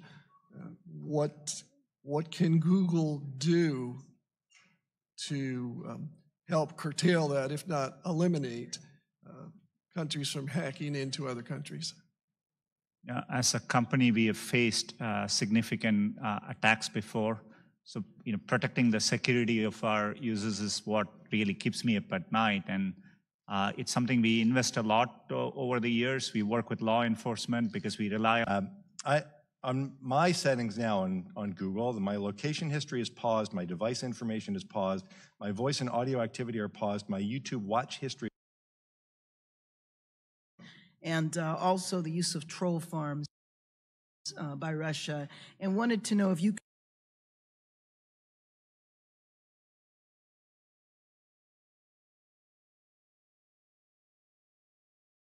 be more specific in terms of how Google is going to respond. In other words, will you expand your staff or modify the algorithms in an effort to identify and eradicate the online trolls? And then in terms of the flooding that takes place with bots, what specifically will you do to address this?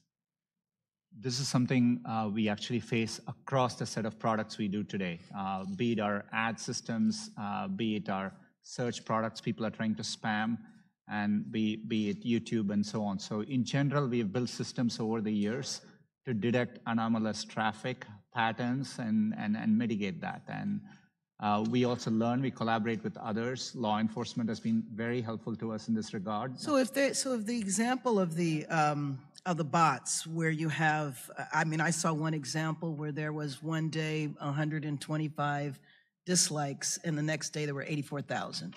How do you respond in a situation like that where it's obviously it's done purposely? So when we see view count manipulation of likes, dislikes, and either we get reports or we detect in our systems spikes in those activities, which make it clear that it's not humans doing it. We detect it, we treat it as spam or abuse of our systems. So you have staff dedicated to looking at that? Yeah, both. We have our algorithms, AI systems, and manual reviewers, and we are staffing up our manual reviewers significantly over the past couple of years.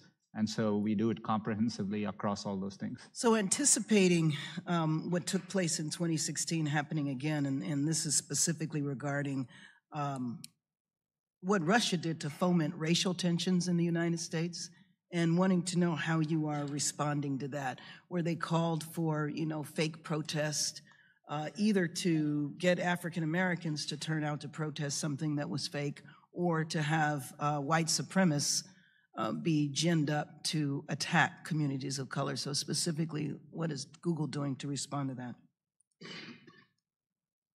We mainly saw, with respect to Russia, limited improper activity on our ad platforms.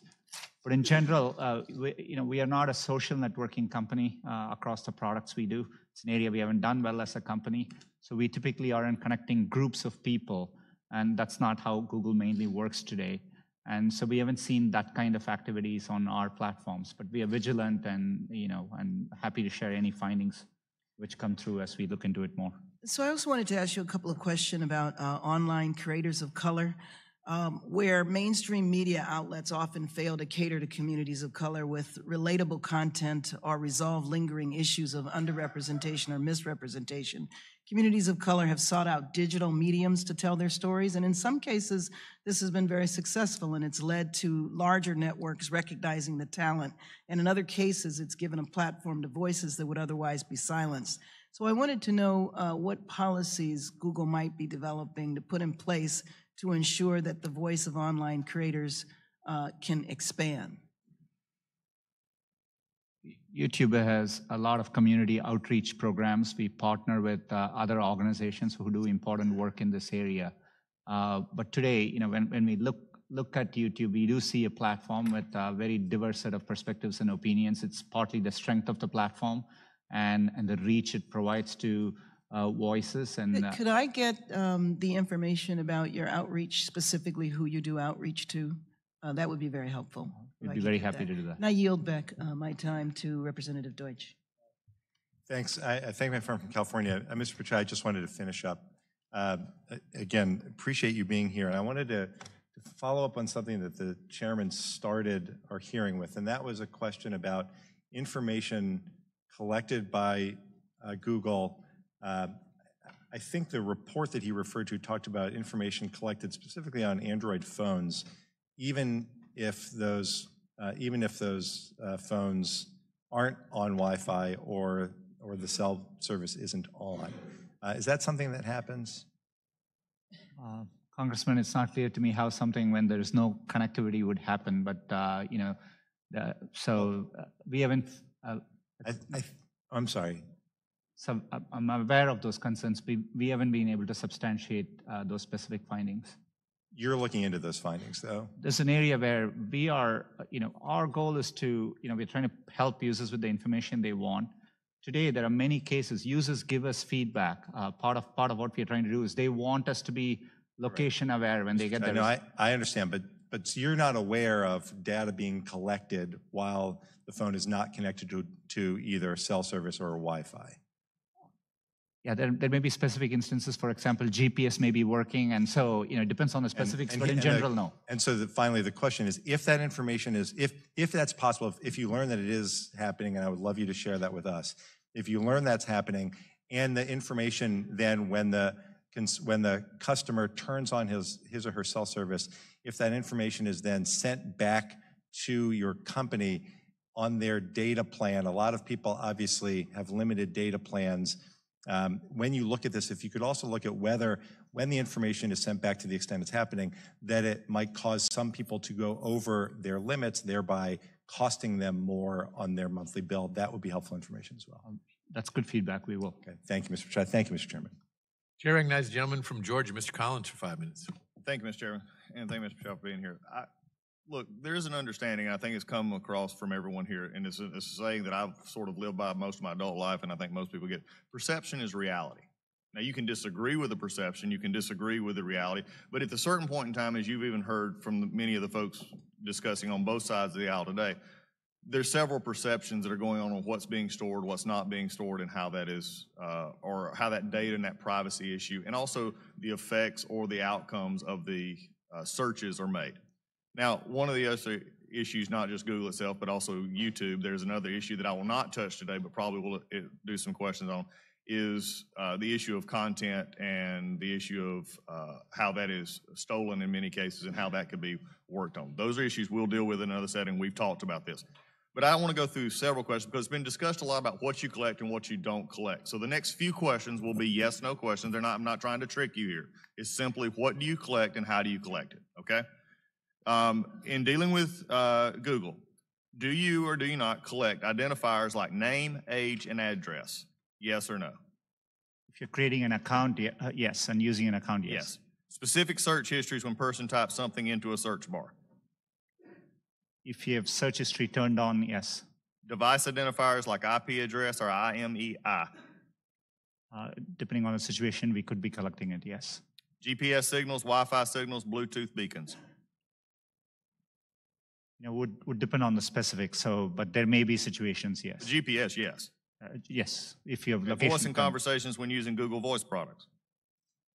We give an option to turn on or off. And but if a person didn't know it, voice and conversations when using Google Voice products? Yes. We only record when they initiated with OK Google and then say the terms after. Contents of emails and Google documents?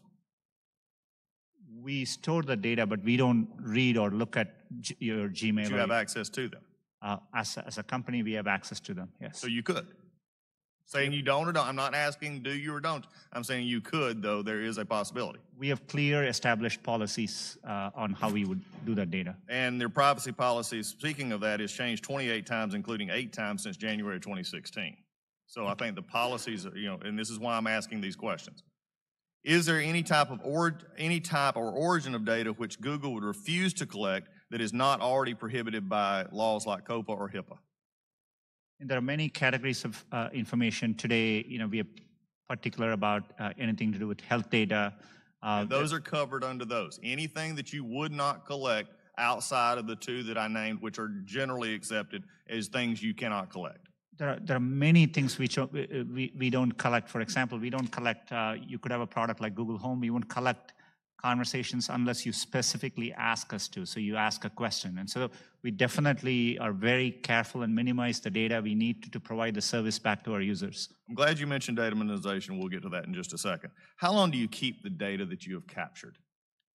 Today we give you the choice of whether you want to store the data or not. But if you store the data, from the time you turn it on, we store it for you. Okay, well, let me ask a question here. For all this has been discussed, age identifiers, search histories, all these things. And for how many would you say, let me just say, you've made an interesting question. How many people actually understand that they can actually cut this off? We remind people, and every day 20 million people come and make changes in these settings. So we see robust activity. When you control 95% of searches, you control this in a very large way. I would say the vast majority, not the most sophisticated, not the ones in a certain age demographic, are not as familiar with this as, say, some who work in the industry or at least around the industry. Would that not be a fair statement? If you could repeat that, Congressman, sorry. I'll get back to it. Earlier it was said that identifiers such as age, name, and address are treated differently. If that is true, how are you treating them differently? And is the same data collection process still done? How is it treated differently than maybe some of these others that we have spoke of that came, I think, from Mr. Deutsch's discussions, such as locators and things like that? We offer different controls for that. So for example, for location, we give specific controls. For your voice activity, we give specific controls. We are trying to meet users' expectations. And so for example, some people may want their search history to be available, but they don't want YouTube history to be recorded. So we give those choices to our users. One of the general dynamics of most of this tech industry and those who collect data is data minimization. You brought it up just a few minutes ago. The issue that I have, and it was in March of this year, a security researcher actually downloaded his, quote, Google Takeout. This is probably there. It was 5.5 gigabyte. This is not just a few names and addresses and where you went. Why, number one, does Google need all this information? We can answer that in the fact that 86% of your revenue comes from advertising, so we know you manipulate the data in some ways. However, can you explain what you do to minimize this data, which is generally an accepted standard practice among those who collect data? Our goal is, but we are providing, for example, if we are providing you a service like Gmail, which we have done for 15 years, that data, we need to store it for our users, so they expect us to. So we are trying hard to match users' expectations. We don't need our data for advertising, as I said earlier, most of it comes from just the keywords you type. And so, we need minimal data to do advertising. We give you options to turn ads personalization off. We store most of the data we do today to help give users the experience they want. And that's what we're trying to do. I'm going to go back to where I started. Perception is reality. The amount of data being collected here, how it is being used, how you monetize, the one ad, basically the flow of information that you have, and the monetization of that is a concern. I think the perception of how it is used and from what side of the aisle is something that this committee, I think, will take up and continue to process. But I think when most people deal with this, what I said earlier, I'm not sure that in the broad scope of things, simply clicking yes, especially in a society today in which some of these things, and especially that was talked about mobile, which we've not delved into even further, is going to open up a much larger situation in which is not just simply monetizing data, it's actually using information that can be then used by either law enforcement or others in legal proceedings that can then be used against them, that they're not going to understand exactly what is going on. With that, my time has expired, and I'll yield. Chair, thanks, gentlemen. Chair recognizes the gentleman from Rhode Island, Mr. Cicilline. Thank you, Mr. Chairman. Thank you, Mr. Pichai, for being here. In 2006, Internet pioneer Vint Cerf testified on behalf of Google that the open Internet was designed so that no central gatekeeper could exert its control to discriminate against rivals, consumers, or other businesses. Since then, it's become increasingly clear that this virtuous cycle of innovation is fundamentally threatened by the dominance of a few powerful companies. Tim Berners-Lee, the inventor of the World Wide Web, made this point clear in an open letter earlier this year where he warned that the open internet has been compressed under the weight of a few dominant platforms that have the ability to harm competition and control which ideas and opinions are seen and shared online. Along with 83% of Americans, I strongly support an open, decentralized internet that is free of powerful gatekeepers with the ability to discriminate against rivals, threaten innovation, or harm consumers. With that in mind, I'm deeply concerned by reports of Google's discriminatory conduct in the market for internet search. According to findings by the European Commission, Google has harmed the competitive process by favoring its own products and services over rivals, by deprioritizing or delisting competitors' content. So my first question, Mr. Pichai, is as a proponent of internet openness, will Google commit to ending the discrimination against rivals and other businesses through Google's products? Congressman, with respect, I disagree with that characterization. We provide users with the best experience they are looking for, the most relevant information, and that's our true north, and that's how we approach our products. But does that include the use of discriminatory practices? Is that part of your business model? Definitely not. And in the European Commission, we are appealing that decision. When they looked at shopping as a category, they excluded Amazon as a potential entrant in the space. So the specifics matter here. We are interested in providing users with the best information they are looking for, be it from another company and be it from a competitor. That's what we are interested in doing. Well, I strongly believe in structural antitrust enforcement. I also plan to work with the Federal Trade Commission to develop legislation to address this type of discriminatory conduct online. Will Google commit to working together with Congress on legislative proposals designed to ensure that online firms with significant market power are not able to harm the competitive process through discriminatory conduct? We're happy to engage constructively on legislation around any of these areas. Thank you. I'd like now to turn to the question of China. Mr. Pichai, the operating environment in China has deteriorated with respect to surveillance, censorship, and the like since Google first made the decision in 2010 to leave. In September, I sent you a letter along with 15 other colleagues raising serious concerns about reports that Google is planning to re-enter the Chinese market with an app-based search engine that would likely have to comply with strict censorship and surveillance requirements imposed by the Chinese government. Since then, a widespread chorus of opposition to such a move has emerged, including from lawmakers, leading human rights activists, and a group of Google's own employees. The environment has deteriorated. Your launching an app in that environment would seem to be completely inconsistent with Google's recently launched AI principles, which say you will not design or deploy technologies whose, and I quote, purpose contravenes widely accepted principles of international law and human rights. It's hard for me to imagine you could operate in the Chinese market under the current government framework and maintain a commitment to universal values such as freedom of expression and personal privacy. So I want to ask very specifically, are any employees currently having product meetings on this Chinese project? And if not, when did those end? We have undertaken an internal effort, but right now there are no plans to launch a search service in China, as I said earlier. Are there any current discussions with any member of the Chinese government on launching this app? Currently, we are not in discussions around launching a search product in China. Are there any current discussions with members of the Chinese government about this? This effort currently is an internal effort, and I'm happy to consult as well as be transparent to the extent we take steps towards launching a product in China. And who at Google is leading the Dragonfly effort? It's our efforts around building search. It's undertaken by our search teams, but these are distributed efforts. It's a limited effort internally currently. Will you, Mr. Pichai, rule out launching a tool for surveillance and censorship in China while you are CEO of Google? Congressman, I commit to engaging. One of the things which is important to us as a company, we have a stated mission of providing users with information. And so we think it's in our duty to explore possibilities to give users access to information.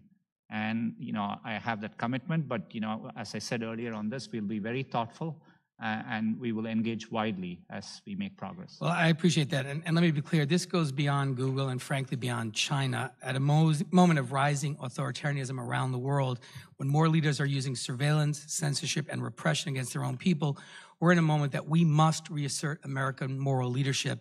And I think it's important that because other countries will look at that relationship. And Mr. Chairman, with that, I'd ask unanimous consent to submit for the record the letter of 15 colleagues and I sent to Mr. Pichai, his response, and a letter from more than 50 human and civil rights organizations opposing the launch of a censored Google search engine for the Chinese market.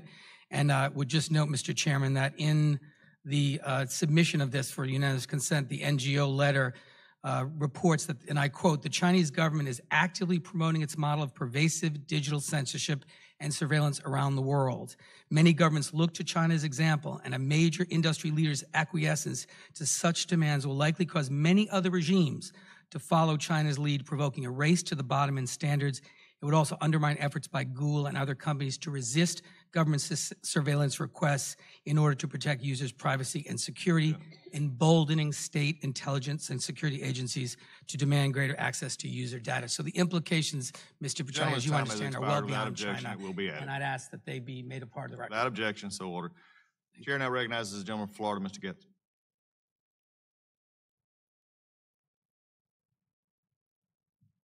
Thank you, Mr. Chairman. Have you ever launched an investigation into whether political bias is impacting the consumer experience? Congressman, we do, to the extent there are concerns, we look into them, and it's, So have you expressly launched an investigation into political bias of your employees?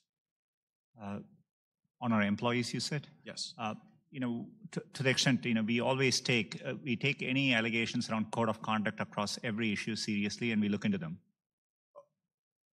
You said to me yesterday that as it relates to political bias, you haven't launched those investigations because there are so many redundancies and there is so much peer review that would not be possible. Is that still your testimony today? Congressman, yes, it's the way our processes work. If you need to make a change in our algorithms, there are several steps in the process, including launch committees and user testing and our rater guideline evaluation. But at your company, your employees could get together and chat in groups, right? Google groups? Yes, they can. And one of those groups is the civil rights group, right? We have many employee resource groups on which they can participate in conversations, yes. Have you ever looked into the conversation into the resist group? Congressman, no. Is that a surprise to you that there's a resist group? I'm not aware whether such a group exists or not. If there was a resist group, would that be the type of thing that you would want to look into? We have clear policies around how our products are built. And no, but if there's a resist, you know that the resist movement is a movement built to resist the agenda of President Trump. There's a resist group within your company where groups of employees, not one, are getting together within that group to engage in discourse on company time with company infrastructure. Does that strike you as the type of thing you would want to investigate? Congressman, I'm not aware of any such group. None like that has been brought to my attention, and happy to follow up to and understand the concern better. Yeah, Mr. Chairman, I seek unanimous consent to enter into the record a document from what purports to be Google employee Miles Borins, which is opposed to the Google group Resist. Without objection, so ordered. I'm also reading now from the discussion that occurred over Breitbart and Google Ads, and I'm quoting from one of your employees who purportedly posted, "Anyone want to hold their nose and look through Breitbart.com for hate speech? Why would someone need to hold their nose to do that work?" Congressman, today we have 90,000 employees, and they communicate in forums. As a company, we have allowed freedom of expression, and we don't stand or condone comments expressed in these things. We are very clear about our policies as to how we build our products, and we serve our publishers that way. Well, if you haven't launched an investigation in any of your employees, because it would take a group of employees to engage in improper conduct, and if those groups of employees are engaging in discussion on your platform, and if one of those platform groups is Resist, and if on that Resist movement site or any other sites in your platform there's discussion of suppressing conservative speech, why would that not be something that you would launch an internal investigation in, publish the reports, sanction those employees that may or may not be engaged in improper conduct so that we can all have greater comfort in the user experience? Congressman, first of all, I want to assure you, we have checks and balances so that employees, and we not just on this issue, across any issue, we protect the sanctity of our systems, our product development process, and we would do that. How can I have confidence that you're protecting the sanctity of your system when you don't even know that your employees are getting together on your own company's infrastructure to talk about political activity? In general, we always assume our systems are designed. We assume there could be bad intent. So we've designed from first principles because, for security reasons, both externally and internally, at any given moment, we assume that somebody may be acting in bad faith. And that's how we have designed our systems with all the protections in place. We need to do that for our security of our systems, and it's a first principles approach. So if your assumption is that people can act in bad faith, why then have you not launched an investigation into the communications that seem to indicate a desire to suppress conservative political movements and conservative voices? Well, if there are allegations around discussions which are specific with the intent of manipulating our products, we would conduct an investigation. Okay, well, that's good to hear. The Wall Street Journal reported that your workers were discussing tweaking search terms to frame the discussion over the travel ban. Did you perform an investigation into that allegation? We looked into it. There was no attempt at anything to influence our products. There are at times during important news events, for example, during events like hurricanes, etc., we have a set of tools, crisis response tools. During the travel ban, even the Department of Homeland Security was looking to put out information because there was some confusion around the event. So there was some discussion around things like that too. And so, well, I would strongly suggest that one of the crisis response tools that you use is in an investigation into the discourse of your employees on resisting the Trump presidency, resisting the Trump agenda, and then smothering some of the conservative outlets that seem to amplify that content. I yield back, Mr. Chairman. Gentleman yields back. The chair now recognizes the gentleman from California, Ms. Swalwell. Thank you, Mr. Chairman. Welcome, Mr.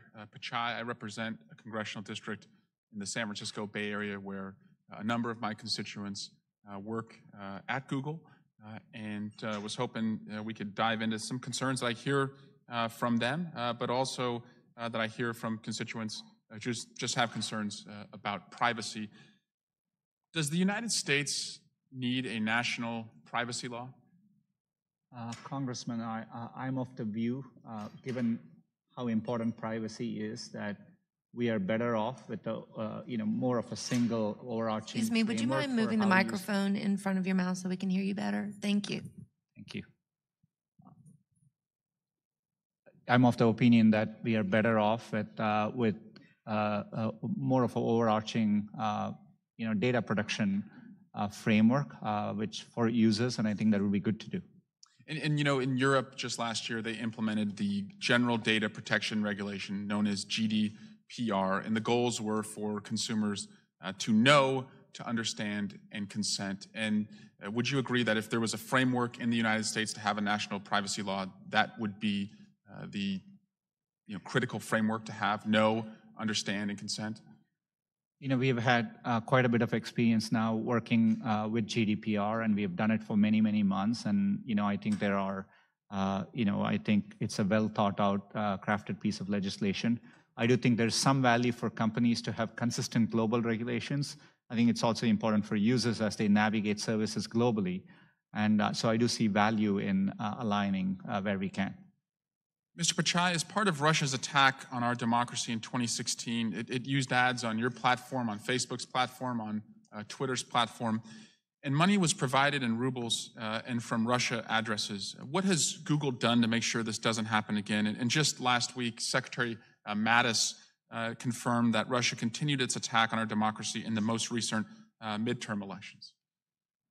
Congressman, as I said earlier, it's an area where we invest a lot. I mean, we did see limited improper activity, and obviously we learned from that. We've been very transparent with our findings. Leading up over the past couple of years, anytime we have found other activity, which is material, we disclose it, and we are constantly evolving the practices we do. But I do say our efforts have been pretty successful so far. Google as a whole through both our election cycles. But it's an area where it's never enough, and so you're constantly vigilant and doing more. And Mr. Pichai, I don't think anyone disagrees that seeing an answer on a results page for certain queries can be useful. For example, if I type in, what is 25 times 15 and Google spits out 375, that's useful. But today, if my wife was to search for a pediatrician in Dublin, California, instead of being matched with the most relevant information from across the web, according to Google's algorithms, my wife or any mom would see a map that is powered by Google's ecosystem of local reviews. And in response to claims that Google has put its own results ahead of its competitors, when its PageRank algorithm believes the competitors should be ranked higher, Google has told certain international enforcers that local search results come from a specialized index, which is distinct from its organic web index. And I was hoping today you could clarify for me, is it technically possible for Google to compare local business content it collects against that of content collected by third-party services using a PageRank-like quality score? We employ a wide variety of signals. We are interested in providing users. We respond to user feedback. So as a user, you could be on a mobile phone with very limited connectivity. You could be a busy parent on your way and you're checking for some information, maybe trying to find a doctor because your kid is sick. And so we are looking to see how we can get that information to you as quickly as possible. That's the use case which drives our product development. And if that information is best available from another company, we make it available. There are times we are able to provide that information because we have better information. And so we are constantly looking and we do that to the best of our ability. Thank you. I yield back. Gentleman yields back. At this time, the chair recognizes the gentleman from Louisiana, Mr. Johnson. Thank you, Mr. Chairman. Mr. Pichai, we want to thank you for appearing today and for taking the time to answer and meet with us individually, answer our questions. I think you and I both agree it's important for your company and for the people for us to have this public hearing and to get all this information on the record, so to speak. So as we discussed in my office yesterday, my conservative colleagues and I are fierce advocates of limited government. And we're also committed guardians of free speech and the free marketplace of ideas. We do not want to impose burdensome government regulations on your industry. However, we do believe we have an affirmative duty to ensure that the engine that processes as much, as we said today, 90% of all internet searches is never used to unfairly censor conservative viewpoints or suppress political views. Your challenge today, and in the days ahead, is to convince the members of this body that Google and your industry peers will implement your own sufficient safeguards and solutions to this problem so that the government doesn't have to intervene. Here's a question. In previous hearings and discussions, Google has described the Trusted Flagger program as a source for recommending content be removed from your platform. Recently, Google released a transparency report on content removal, which revealed that out of the 7.7 million automated flagging removals from your platform, YouTube, around 70% of that content was removed before it had received any views from the public. Here's the question. How does Google ensure that content removed in the automated process is not merely because of philosophical or political differences? Congressman, it's an important question. As you said, YouTube is committed to being a platform for freedom of expression, and we go to great lengths to do that. We only handle videos in the areas of clearly defined policies we have. We do have automated systems, but we assess it, we later spot check it to make sure the system is working as intended. We respond to feedback. As content creators, you can appeal if you think something was removed erroneously. But it's really important to us that we provide a platform for freedom of expression, but enforce the rules of the road on areas where we have said, but we are very transparent about the areas and the clear policies with which we do those things. You've spoken a lot today about objectivity. That's the goal. We applaud and appreciate that. As you know, Alphabet's incubator Jigsaw has introduced Perspective. It's a tool that uses machine learning to filter online discussions for, quote, toxicity, unquote. This to me raises issues of how Google's parent company is using machine learning to filter speech that is viewed as unproductive, such as ad hominem attacks or offensive language or the like. When creating a tool like Perspective, what steps is Google taking to protect conservative viewpoints from being considered toxic by subjective reviewers as the program progresses? Congressman, Perspective, provided by one of our sister organizations, Jigsaw, it's a platform for publishers to use. So the publishers get to define what they want acceptable or not, and then that's what the tool provides for them. But I think your point is valid. I mean, we don't want to be in the position of just editorializing publisher content, and we are just providing a tool for publishers to better drive the content on their platforms. You mentioned the appeals process if a content provider has their material flagged. How quick does that appeals process work? In other words, what's the review period? I think it varies. We prioritize areas which are sensitive. For example, areas like terrorism is something we prioritize very significantly and higher up in the queue.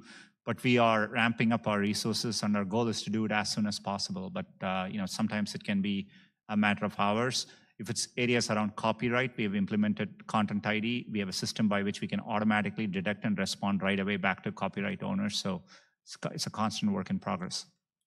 In the committee's last hearing with Google's Ms. Juniper Downs, we discussed this. I raised the case of the Alliance Defending Freedom's content being removed after being reported by a trusted flagger on YouTube.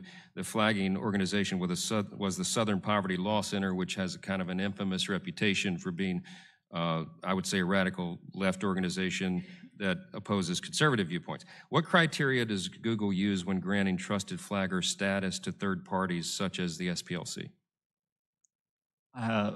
Today we first want to clarify one thing. Our trusted flaggers don't remove content. They can flag content for us to review, and we review flag content. It's mostly used by law enforcement, many nonprofit agencies in areas, important areas like child safety, terrorism, and so on. Southern Poverty Law Center is a trusted flagger. People can register. Last we checked, they've never flagged a single video on our platform. We have reached out to a wide variety of organizations, including conservative organizations. We would be happy to take your suggestions to add organizations as trusted flaggers. Appreciate that. We need a little objectivity in the reviewers, and I'll yield back. Gentleman's time has expired. The chair now recognizes the gentleman from California, Mr. Liu. Thank you, Mr. Chair. This is now the fourth hearing in a series of ridiculous hearings on the free speech of internet companies. A significant portion of this hearing was a waste of time because the First Amendment protects private individuals and corporations' free speech rights. Now, there are things that Google does unrelated to speech that I disagree with. But when it comes to search algorithms, your prioritization, what videos you want to show, the First Amendment protects you. So I'm going to ask you a series of questions. Some of them are fairly basic, and I apologize, but I feel like I have to educate some of my colleagues on how the U.S. Constitution works, and feel free to answer yes or no. So my first question is, we here on the Judiciary Committee are the government, and Google is a corporation, correct? Yes or no? Yes. All right. The First Amendment limits what government can do in regulating the content of speech. It does not limit Google, but Google does have to follow corporate laws and other laws. And under those laws, you and your board of directors have a fiduciary duty to your shareholders, correct? Yes. Okay. And one of the ways that Google generates a profit is when consumers use your search engine, they watch videos, some of them click on ads, they use your applications. Isn't that one way you generate profit? That's one of the business models we use. And if consumers were not getting the search results they wanted, or not getting the videos they wanted to see, they might start moving to your competitors. Isn't that right? Every Monday when I run my management meetings, yes, we worry about, users have a lot of choices, so we work hard to earn their trust every week. And so let's say you figure out that the number one thing users want to see are dog and cat videos. Under the U.S. Constitution, you have the absolute right to promote dog and cat videos. I'm not saying you do that, but you do have the right to do that if you wanted to. Isn't that correct? Congressman, I'm not the expert on First Amendment, but generally I think that's right. I thank you. So last week when I got notice we're going to have another one of these hearings, I did a search on Google.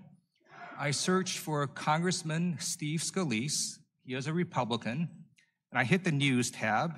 And the first four articles that come up are generally pretty positive. The first one is from Town Hall, a generally conservative publication, about his book, Back in the Game. Second article is also about his book, Back in the Game. Third is about him talking about election results. Fourth is from Fox, another positive article about his book, Back in the Game.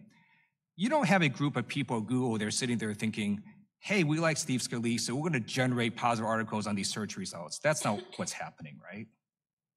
I'm very glad to see Congressman Steve Scalise fully recovered and back, but we don't deal with individual queries and, with any viewpoint. And so these are our algorithm. Nowhere in your programming code does Congressman Steve Scalise even show up. Isn't that right? Yes, that's right. Okay. Now I'm going to do a real-time Google search for a very similar term. I'm going to change one word. So I'm going to search for Congressman Steve King. I'm going to hit the News tab. First article that pops up is from ABC News. It says, Steve King's racist immigration talk prompts calls for congressional censure. That's a negative article. But you don't have a group of people at Google sitting there thinking and trying to modify search results. Every time Steve King comes up, a negative article appears. That's not what's happening, right? We always operate for any query with the same set of principles. We are trying to reflect what is currently, if it is newsworthy, what is currently being discussed about that phrase. Thank you. So let me just conclude here by stating the obvious. If you want positive search results, do positive things. If you don't want negative search results, don't do negative things. And to some of my colleagues across the aisle, if you're getting bad press articles and bad search results, don't blame Google or Facebook or Twitter. Consider blaming yourself. I yield back. Gentleman's time has expired. Chair now recognizes the gentleman from Arizona, Mr. Biggs. Thank you, Mr. Chairman. Thanks for being here, Mr. Pichai. I don't disagree with one point made by the last interrogator. Questioner, let's call him questioner, that's easier to say. In the sense that I think you have a First Amendment right to do what you guys want to do. So you're a private company. There's very few constraints on the First Amendment, although there are lots of constraints ultimately when we start looking at it, everything from libel to slander to threatening, intimidating, to yelling fire in a crowded theater. We have constraints on First Amendment speech. But you've seemed, as we've gone through here today, to say that Google doesn't have bias. You yourself have said you personally don't have bias or animus, and you've also tried to implement policies to prevent bias and animus as well. Isn't that true? Yeah, we work hard to build our products in a neutral way, and I'm committed to doing it that way. Right, and in some respects, we haven't heard much discussion about the human intersection with the creation or manipulation or editing of algorithms. But there is human interaction with humans create the algorithms, and you might have some artificial intelligence that might adduce some additional information as it goes. But originally, the creativity comes from the humans, right? Yeah, that's right. Well, how can we be assured that foreign adversaries will not use your platform against Americans or American national interests? We always worry about that as a threat vector, and this is why we make sure the best way we do it when we are building our products, we don't rely on one person or groups of people to be able to do it. We follow a set of robust process, including tests and validation, both from users. We get feedback from users, and we use raters externally to evaluate. And we do this, for example, our search raters in the US are there in all the 50 states of the US. We geographically distribute them so that we really get the perspectives of everyone around the country. Well, that doesn't really get to the answering my question of security assurance. And so I guess if manipulation of your information systems was not possible or effective, we would not be seeing so many countries investing in the capability of manipulation, whether it's Russians or Chinese or Iranians or others that are attempting to manipulate your system. And there may be attempts to use our products and services. So, for example, because we provide advertising products, and what we saw in the 2016 election was limited activity, but it's improper. 2 accounts related to Russia, advertised using our platforms. That totaled $4,700, I think you said. Yeah, so that's an example of, the kind of threat we see, and, it's something we are working hard to mitigate and avoid. Okay, and so I guess I would say that it looks like you guys have a policy of do no evil, right? Is that fair to say? It's not our official policy, but it's a statement which has been communicated by us internally. And other people have brought up the work that you may or may not be doing in China, and I want a clarification of that. Are you looking to expand in China and cooperate with the Chinese government on a platform release in China? To the question, it's about search. Right now, we have no plans to launch search in China. We have always, over the years, explored how best we can continue to serve users in China, but that's what we're doing. Are you doing anything with the data share with the Chinese government? Today, we don't operate our services which involve user data, like Google Search or Gmail in China, and so no. So you're telling me nothing at all then with China? We do provide, for example, Android, which is an operating system. We work with partners around the world, and there are OEM manufacturers around the world, including in China. So manufacturers, but beyond manufacturers, any other platform use? We don't have any special agreements on user data today with the Chinese government? That's right. Okay. Do you share the data that you collect on civilians with the United States federal government? We comply with valid law enforcement request, and we with due process we comply with valid law enforcement. What's the extent of that? We publish a transparency report in which we give insights into the law enforcement requests we have gotten and our and our compliance there. The last question I have, real quickly. In May 2016, Google banned all ads by payday lenders, even though it invested in LendUp, which is effectively a payday lender. And it banned ads by competitors. Is that a normal practice? Congressman, we undertook ad policies in that particular area because we saw evidence of misuse, and we had gotten a lot of feedback, and that's what we reacted to. Did you ban your own LendUp app? I don't think Google is involved. I think one of our sister companies is has an investment in LendUp. Right. I think that's my understanding. Okay, was it banned? Gentleman's time has expired. I can follow up. I'm not aware of the specifics there. Happy to follow up. Thank you. Gentleman's time has expired. The gentleman from Maryland, Mr. Raskin, is recognized. Thank you, Mr. Chair. Welcome and thank you for your testimony today. Do you know what frazzle drip is?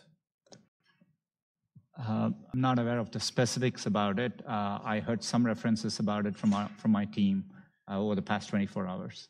I just learned about it in the Washington Post this morning. There's an article with this headline, "A Platform for Free Speech That Extremists Routinely Exploit."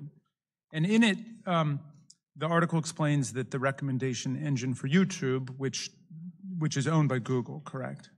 Yes. Yeah. The recommendation engine for YouTube recently suggested videos claiming that politicians, celebrities, and other elite figures were sexually abusing or consuming the remains of children, often in satanic rituals, according to watchdog group Algo Transparency. The claims echo and often cite the discredited Pizzagate conspiracy, which 2 years ago led to a man firing shots into a Northwest Washington, D.C. pizzeria in search of children he believed were being held as sex slaves by Democratic Party leaders. One recent variation on the theory, which began spreading on YouTube this spring, claimed that Democrat Hillary Clinton and her longtime aide Huma Abedin had sexually assaulted a girl and drank her blood, a conspiracy theory its proponents dubbed frazzle drip. Now, the article goes on to describe how this frazzle drip conspiracy is all over YouTube, and some of the frazzle drip clips purport to show grainy images of Clinton and Abedin committing crimes and speak of invoking the death penalty. One video, which has been viewed 77,000 times and remains online today, has a voiceover that says, "Will these children become the dessert at the conclusion of the meal?" So, and this is just one example that they use of extreme right and paranoid conspiracy groups using YouTube as a place to trade their videos and to promote propaganda. What is your company policy on that, and are you trying to deal with it?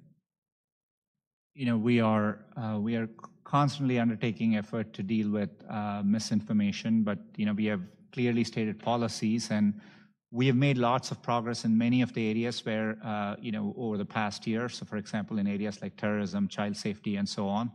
We are looking to do more. This was a recent thing, but I'm committed to following up on it and making sure we are evaluating these against our policies. But Yeah. it's an area we acknowledge there's more work to be done, and we'll definitely continue doing that.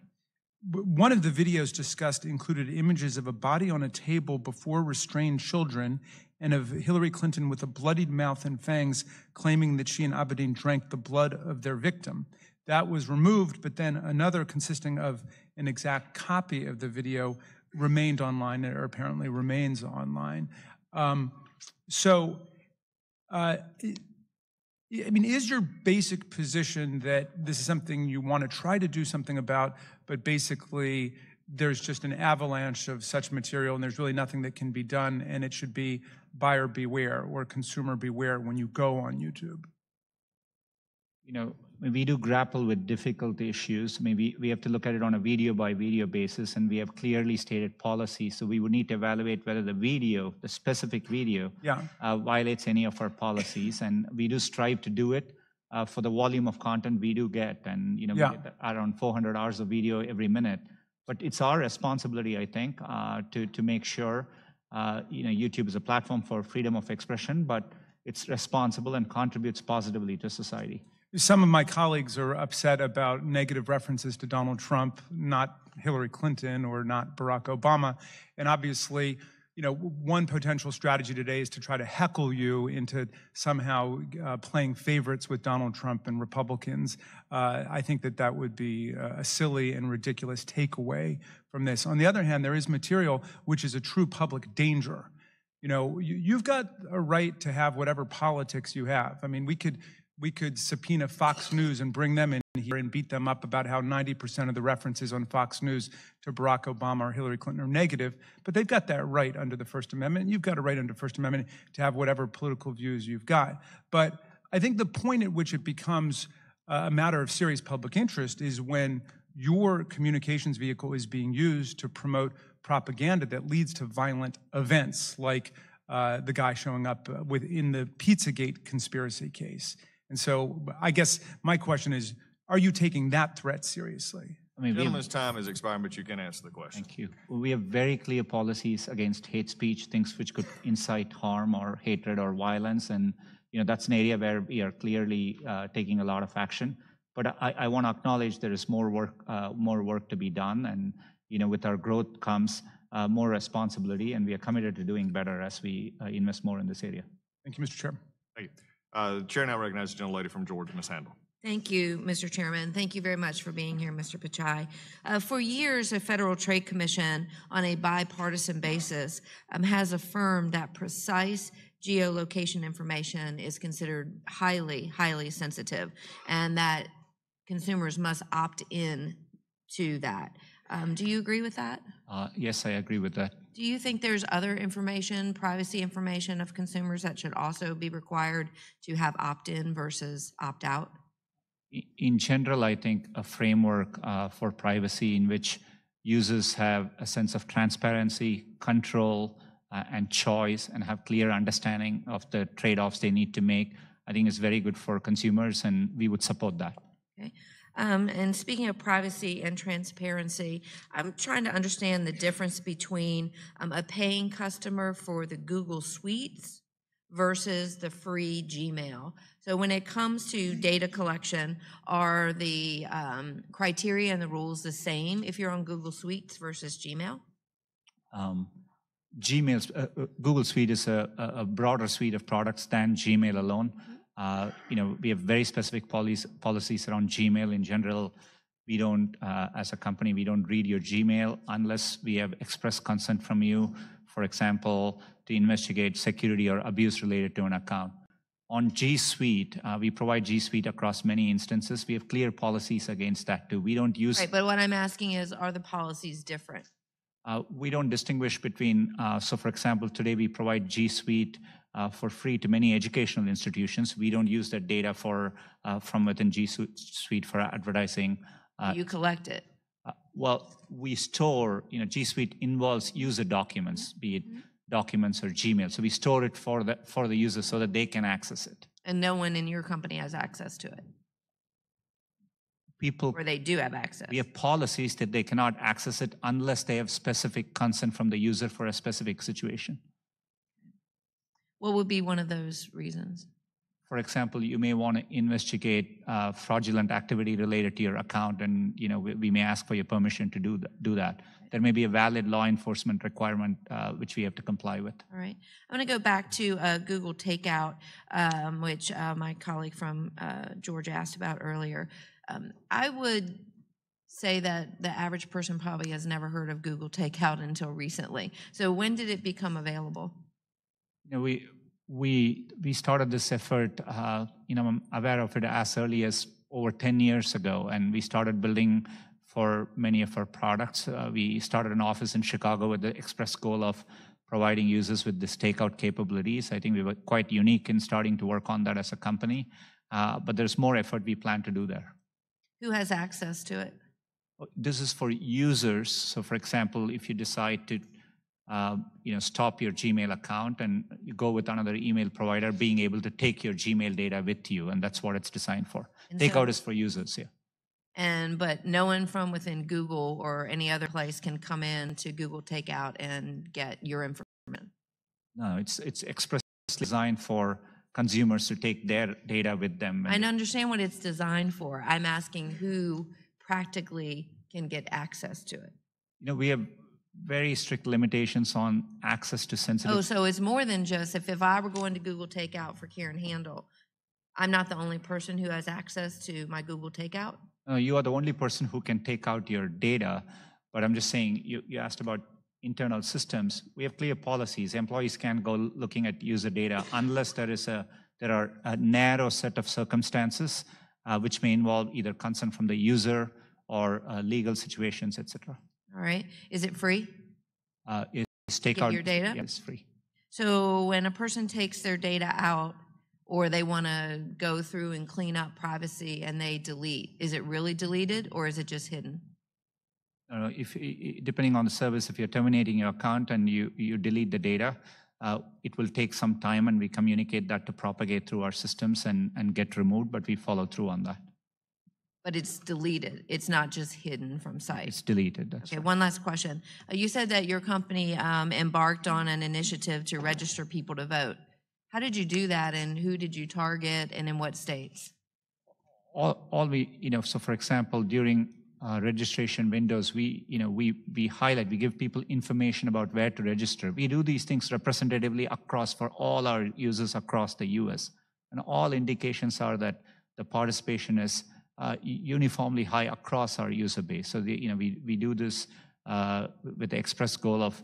But how did you do it? Did you send out links? Did you send out voter registration forms to people? The gentlelady's time has expired, but you can answer the question. Thank For example, on the Google homepage, we may say, check where your polling place is. And as a user, you can click on it, and we give you the location of your closest polling locations and the opening times available to you. That's an I'll be example. following up on that. Thank you, Mr. Chairman. I yield. The chair now recognizes the gentlelady from Washington State, Ms. Chapel. Thank you, Mr. Chairman, and thank you, Mr. Pichai, for coming to testify before us. I, for one, am thrilled that you as a company encourage people to vote. I think we should all do that. I'd love to see Election Day as a holiday.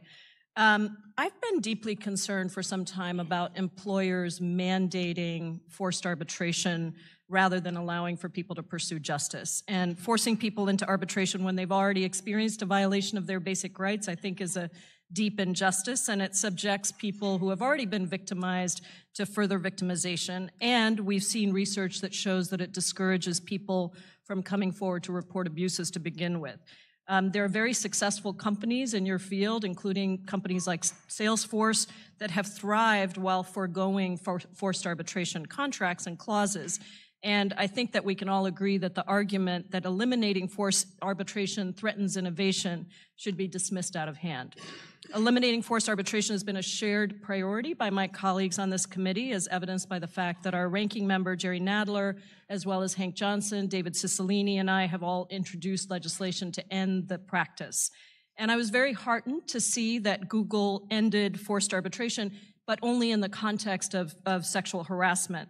And so I hope you agree with me that upholding people's fundamental right to safety in the workplace and freedom from discrimination, whether it's based on gender or sexual orientation or race or religion or any other metric, really benefits all of us. And so I wanted to point out that it's particularly critical for companies like Google to take that moral leadership in this space, since there are limitations for affected people to pursue system-wide change through tools like class action lawsuits.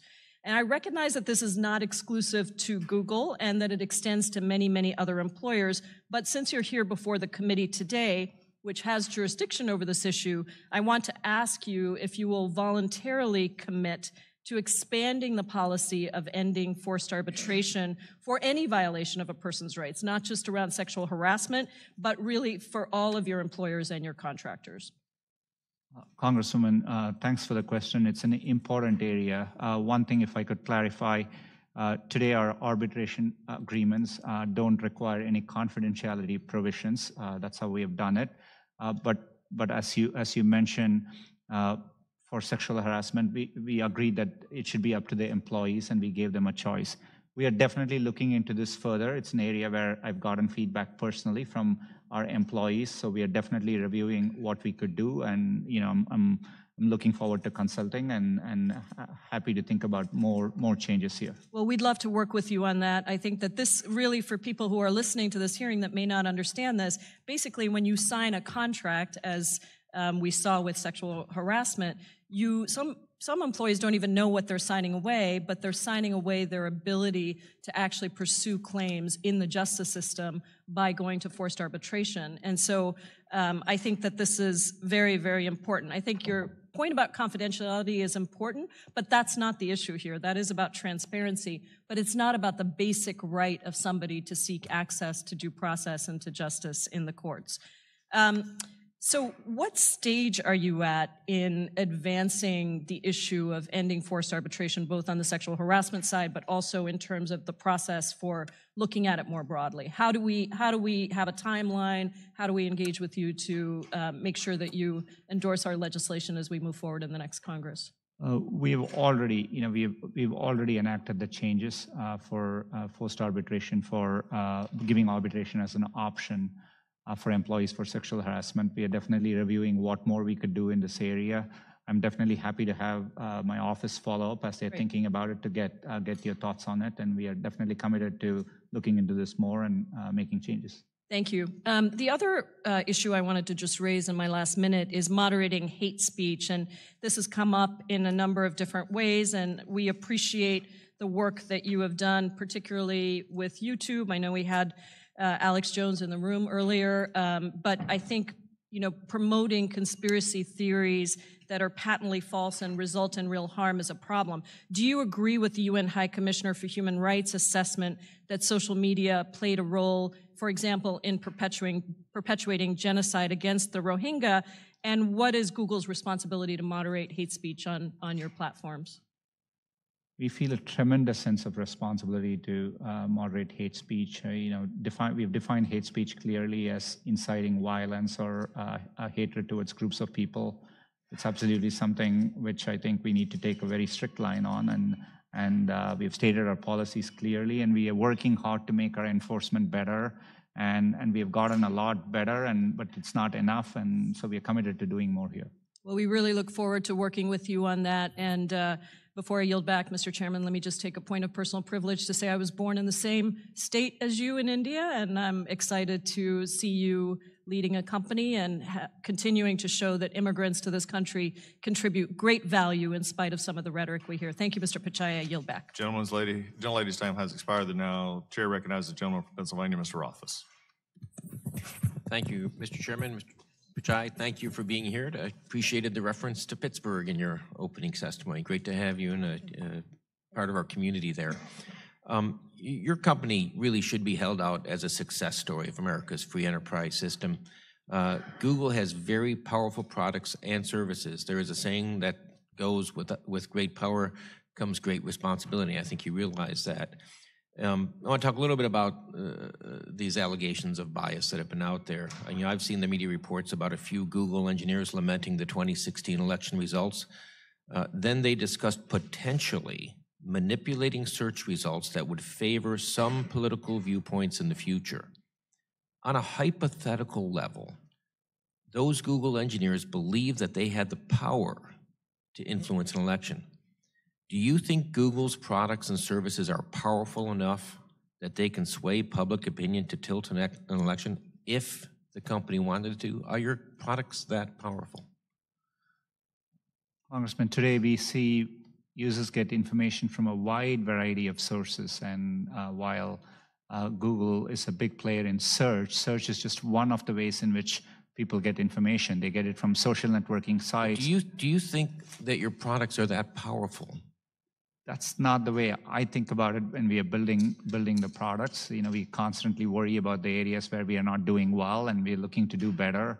We definitely see a lot of innovation, not just from within the US, but globally around the world. And we do realize we are a large company, and with that comes scrutiny, and we think it's important to engage on that. You know, you've testified about Google and its algorithms working on a nonpartisan way, and that you're confident that Google does not approach work with any political bias. Zoe Lofgren highlighted the vote in Santa Clara County. Does Google do anything to ensure ideological diversity among its employees and decision makers? Congressman, I've communicated clearly to the company that we need to welcome viewpoints from across all sides. As a company, you're right, we are definitely based in Northern California, and clearly, there is a leaning there. But last year was the first year we grew faster outside of California than within California. We also have employees globally. And I do see a wide variety of opinions expressed. When Mr. Johnson asked a question about the Trusted Flagger program, you said for us to review. Who's the us? Who's doing that review? We review things both with a combination of our automated systems as well as manual reviewers. These are people who are part of. And how many people is that? How many? Is it a committee? Is it? We've committed to scale up our manual reviewers to over 10,000 people, and we are well underway to do that. And so this is thousands of people working 24/7 globally across, looking at content based on our policies. Google has described its ethic with these pithy, great statements: "Don't be evil, do the right thing." I'd like to discuss these ideals in relation to reports at Google that we've been talking about with China. The strict authoritarianism the Chinese government rules its people has caused concern around the globe for generations. I vividly recall the early days of June 1989 in Tiananmen Square. Now I read recent reports about crackdowns on Muslims, on Christians, on Falun Gong. Mass incarcerations and human rights abuses against people of faith in China should be a major concern for everyone around the world, including your company. Did Google design a prototype for a search engine that could be used in China to censor content? Congressman, we have undertaken an internal effort. Did you create a prototype? There was a report in The Intercept that says a prototype for the censored search engine was designed. We have developed and explored what search could look like if it were to be launched in a country like China, and that's what we explored. And how many months was that project ongoing? We've had the project underway for a while, and there have been other projects which we have undertaken for a while, and we've never launched them too. So we are constantly exploring. How many people were working on it? The estimates, the number of engineers on the project have varied over time. At one point, we have had over 100 people working on it, it's my understanding. I just want to echo what my colleague, Ms. Jayapal, had said. I'm glad you're here at the committee, but I'm glad you're here in our country. You are the success story, and I can just think of you sitting as a teenager in India, thinking that this was probably never even on your radar. But you came to this country because this country had that promise out there. And I want to thank you for being here today and encourage you to continue collaborating with this committee. Thank you. Gentleman's time has expired. The chair now recognizes the gentlelady from Florida, Ms. Demings. Thank you so much, Mr. Chairman and Mr. Pichai. I'm here. Thank you so much for being here and enduring all that we have heard and seen today. As you know, Google certainly has significant influence over the dissemination of information to the American people. You have the ability to mold and shape how we think, the decisions we make, what we buy. But let me just remind you and others that America, with all of its greatness, has enough problems. And we have to make sure that the gift of Google is used, the service that you provide is a responsible one. In your own statement, you said that the American people have the ability to use technology to improve their lives. So that tells me Google helps to solve problems, not create problems. My concern specifically centers around the protection of the consumers, because Google certainly would not be anything without the consumer. So the protection of the data, their information, the level of service that you provide. And I know we've talked a lot today about data collection and how it's used, and if the settings are in place, then it's not collected. So let me just understand, really starting with the chairman's questions, which I thought was a good opening for us. If a consumer tells you not to collect their data, then you do not collect the data. Is that correct? That's right. Okay. And how does does Google allow advertisers to target ads based on sensitive factors like race, ethnicity, religious affiliation? Currently, we don't have those, the ones you mentioned as factors in our advertising product. Okay, and what is your policy regarding predatory advertisements? You know, we have strict policies against, and you know, we respond to concerns there. We have undertaken significant changes to the extent we find predatory practices on our platform. So it's an area we are committed to doing better. And since we do represent everybody, poor communities as well as affluent communities, how do you make sure that the information that is received in at-risk communities protects the consumer, if you will? How are they treated the same in terms of affluent versus poor communities? How do you make sure that they are? We do engage with community organizations. We do, our teams do wide outreach, and to the extent there are specific concerns, which, there is an abuse of our product or platform, which affects, communities disparately. We do follow up and engage and take action. And how do you do that again, please? So, for example, if there's a specific category of a product where we get clear feedback, the way we have implemented the product has a disparate effect on some minority communities, we do engage and we understand and make changes in our products or policies. So you get feedback. So do you initiate or do any checking, or does that information have to come back to you, or are you proactive in terms of looking for those type of vulnerabilities? We do both, and but I do think there's more we can do in being proactive, and it's something I'm happy to follow up and understand better. But it's an area we are committed to doing well. You talked quite a bit about working more with law enforcement. I believe you've said that maybe 4 or 5 times. I'd like to hear more about some of the things that you do with law enforcement to protect the consumers as well, and protect our electoral process and other things that we should care about. We do this across a wide variety of areas. So, for example, when there were concerns expressed about election interference, it's an area where we look to law enforcement for guidance.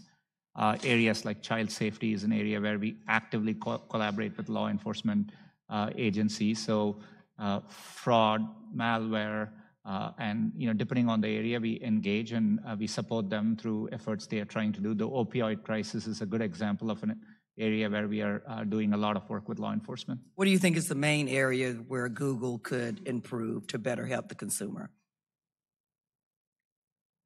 I always better think, protect the consumer. I always think, privacy is an area where we think is sacrosanct, and we have done a lot for users over the years. but it's an area where expectations are constantly evolving, and we are, as a company, needing to evolve and adapt to it. And so it's an area we are committed to doing better, but it's an area I want to acknowledge that there's more to do, and that it's never done, and something we are committed to doing better. Again, thank you, and Mr. Chairman, I yield back. Gentlelady yields back. The chair now recognizes the gentleman from Texas, Mr. Gomert, for 5 minutes. Mr. Pichai, appreciate your being here. And I think most all of us agree on both sides. We applaud great work. For example, Steven Spielberg, despite politics, he's provided my family a lot of enjoyment and entertainment. You and your colleagues at Google have created an extraordinary vehicle for searching out things. It's fantastic. And as Mr. Liu, a friend across the aisle, was pointing out, you know, you've got government that's not supposed to interfere in people's civil rights, and then you've got a company, a corporation like Google. My problem is when the government gives its immunity from lawsuits over to a private corporation that's the head of that corporation doesn't even realize that there is political bias run amok in his company. And that's the problem. I don't want to see you overregulated. I don't want to see you regulated. I want to see others come up with brilliant ways, as you, Mr. Brim, and others did, to create something that makes life easier. But a good example, you have a trusted flagger, you'd indicated, called the Southern Poverty Law Center. The Southern Poverty Law Center really has stirred up more hate than about any other group I know. They stirred up one guy to the point that he went to the Family Research Council, and I know those people, and they're Christians. And they believe, and I believe, that Christianity is really more based on love than about any other religion in history. God so loved the world, he sent his son so loved the world, he gave his life. And yet they stirred up hate against the Family Research Center, and a guy goes in shooting. You have, let's see, June 18th of this year, Southern Poverty Law Center announced it had reached a settlement with Najib Nawaz and his organization, Gilliam, for falsely labeling them as anti-Muslim hate group. They were wrong. Now, you consider them a trusted flagger, yet they keep creating problems for people that are not haters. And in fact, they had to pay out $3.375 million. My problem is when you put your moniker on them, a trusted flagger, why aren't you paying $3.375 to Mr. Majid Nawaz? That's my problem. You trust people that have stirred up a lot of hate. And another good example, and you're so surrounded by liberality that hates conservatism, hates people that really love our Constitution and the freedoms it's afforded people like you, that you don't even recognize it. It's like a blind man not even knowing what light looks like because you're surrounded by darkness. But if you look, let's see, a good example, after President Trump won, your co-founder, Mr. Brin, said, quote, "Most people here are pretty upset and pretty sad." Now, a lot of us have seen the video. We saw how upset the top people at Google were. And for you to come in here and say there is no political bias in Google tells us you either are being dishonest, I don't want to think that, or you don't have a clue how politically biased Google is. Now, another example is Wikipedia. We do a search, and what comes up as right there is the knowledge panel on the right, and we hopefully will have a screenshot of that. We get Wikipedia. My chief of staff went on, she told me, every night for 2 weeks and put proper, honest information in with proper annotations, and Wikipedia's liberal editors around the world would knock it out every day and instead put up a bunch of garbage like Mark Levin has now been facing. Yet to you, they get a trusted spot. And when Wikipedia slanders or libels someone, and you're the one that has trusted them above any other entity, you ought to be liable. You ought to be liable when the SPLC is liable. You ought to be liable when Wikipedia demeans and uses their political bias. And I hope and encourage you to look around and notice you run off conservatives, you embrace liberals, and it's time Google was actually not immune so that people can hold you accountable and get a little better objectivity. I see my time's run out. I yield back.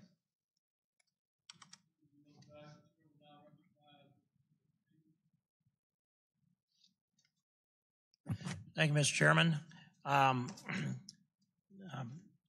I appreciate your testimony here today, and a number of these questions flow to me, even though I may be repeating some of this, but I'm still not clear on how many staff and who it is that establishes the parameters by which the algorithms are written.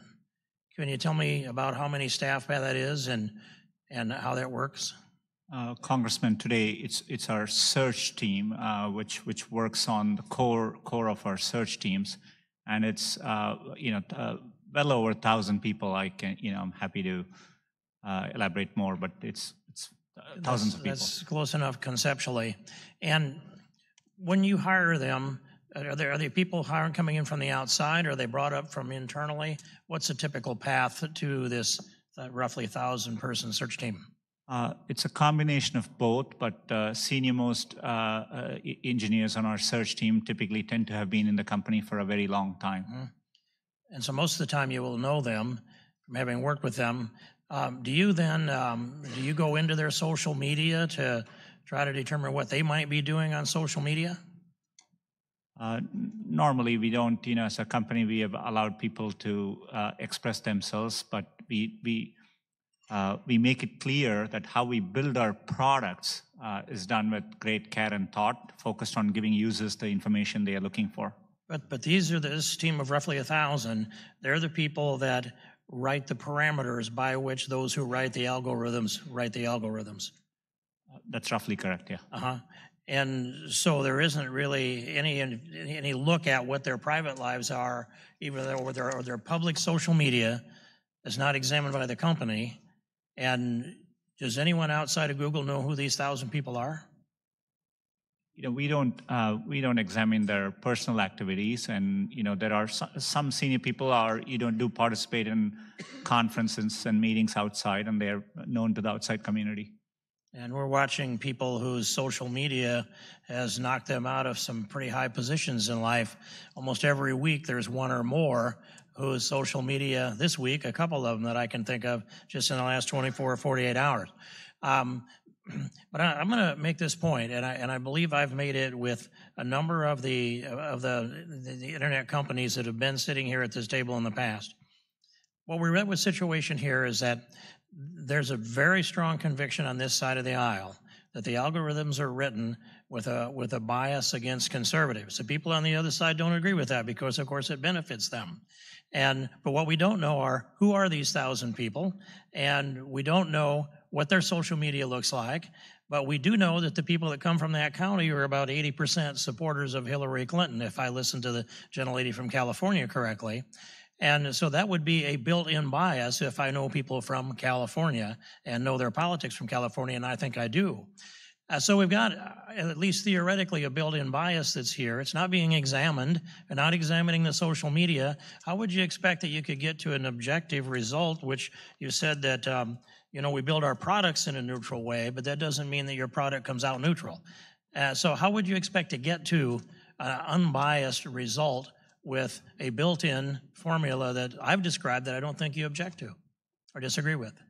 Congressman, it's an important question, but the way we rank our results is essentially based on user feedback, and that's what drives the iterative loop in our in what we put in. So I do understand how it's prioritized that way, and I watch what's going on.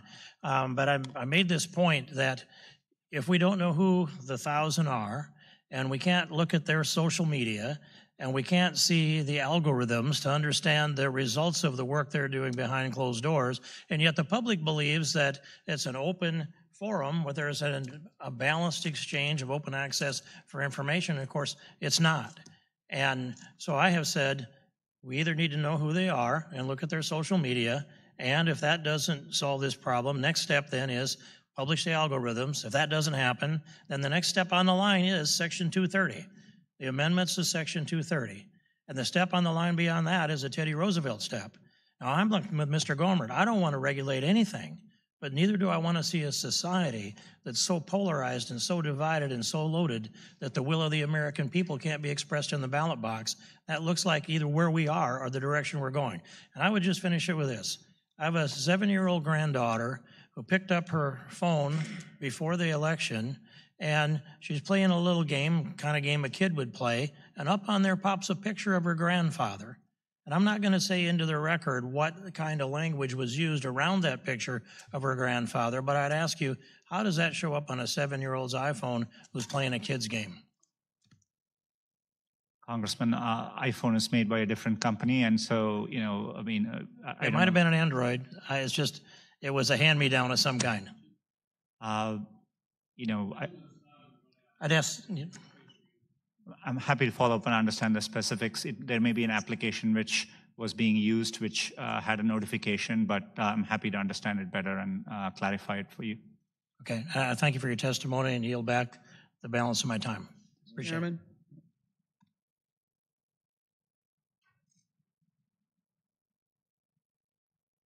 Mr. Chairman. What purpose does the gentleman from Texas seek recognition? To place 3 questions on the record, Mr. Chairman. We've already indicated we'll take all questions submitted in writing and ask him to answer them. And I'd appreciate it if I can share these 3. All right, gentlewoman, without objection, I thank you for your recognized. courtesies. I thank you for the courtesy of the gentlelady from Alabama. I think it's her time next. There have been several points made, and obviously algorithm has been mentioned over and over again. 3 questions. One, the explaining how algorithm may play into someone's impression that conservative is over liberal. I think you're very clear on that it's not the case.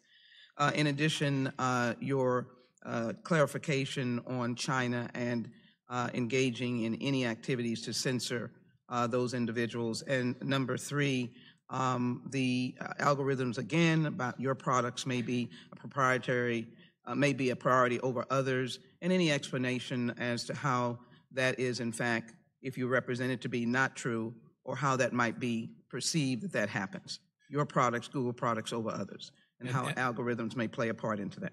And the gentlewoman will submit those in writing to us so we can submit them Thank to you. Mr. And I Pichai. thank the gentleman, and I thank you for yielding. Thank you very much. Thank you. Chair recognizes the gentleman from Florida, Mr. Rutherford, for 5 minutes.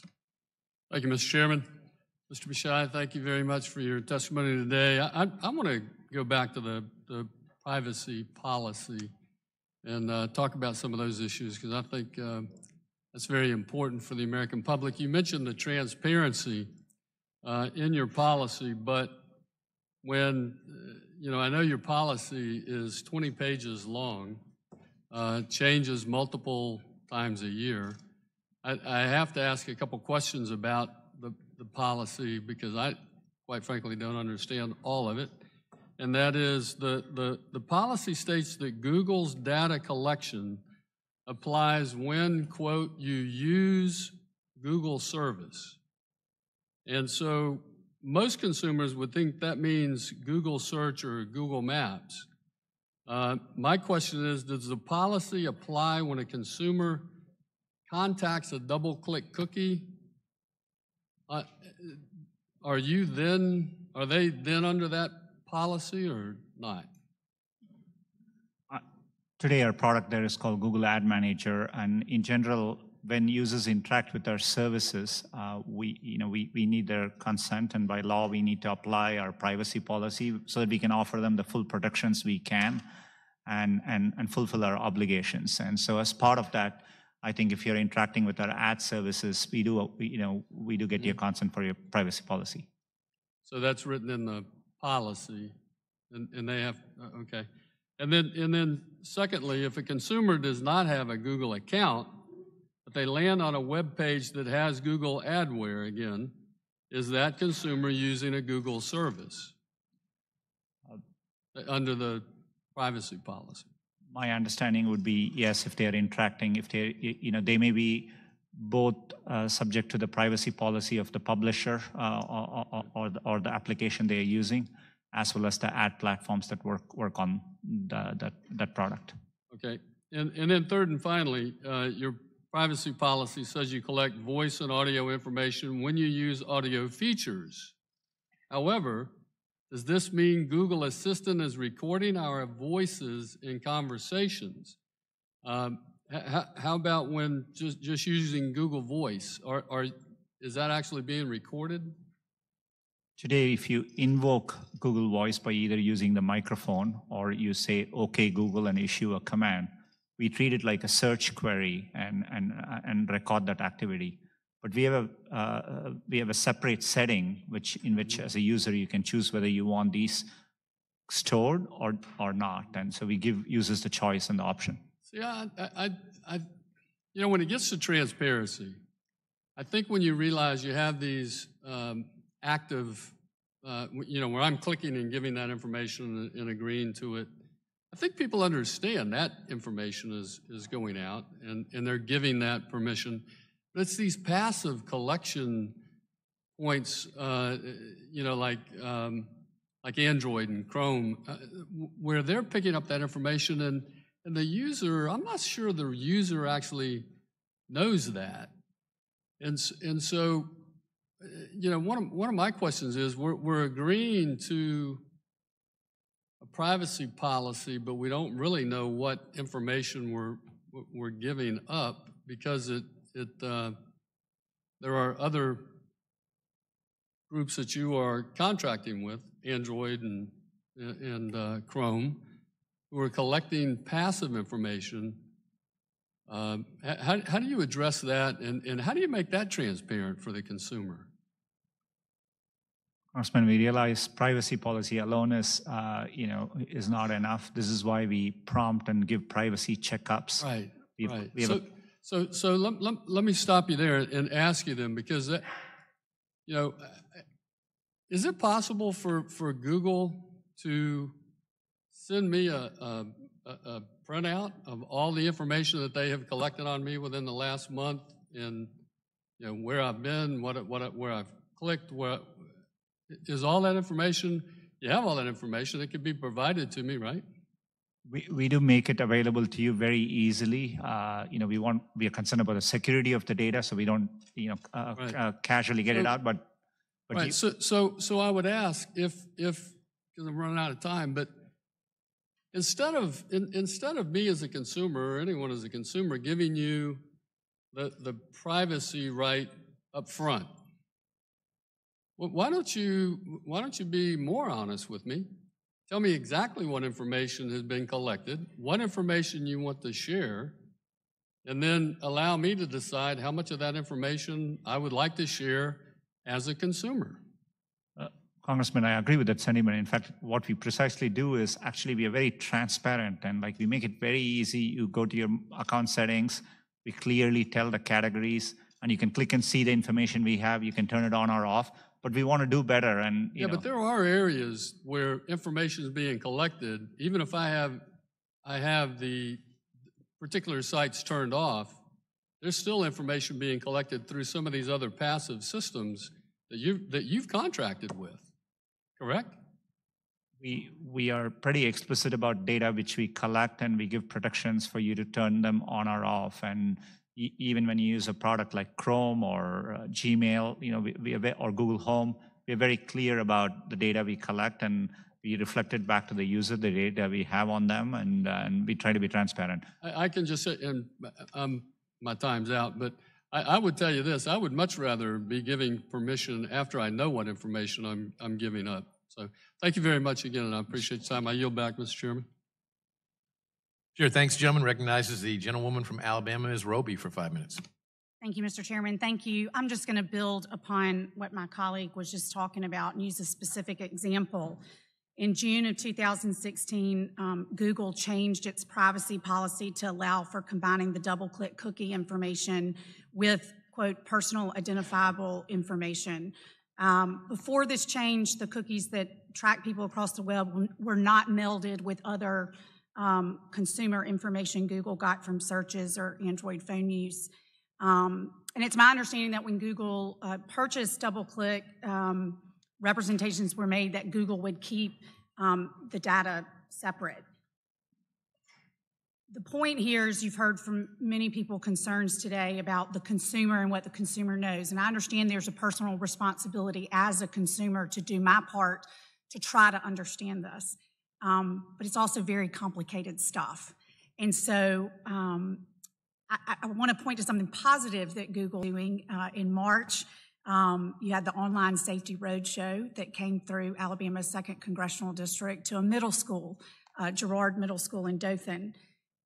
You're being a corporate citizen by trying to teach our young people how to be smart and safe on the internet.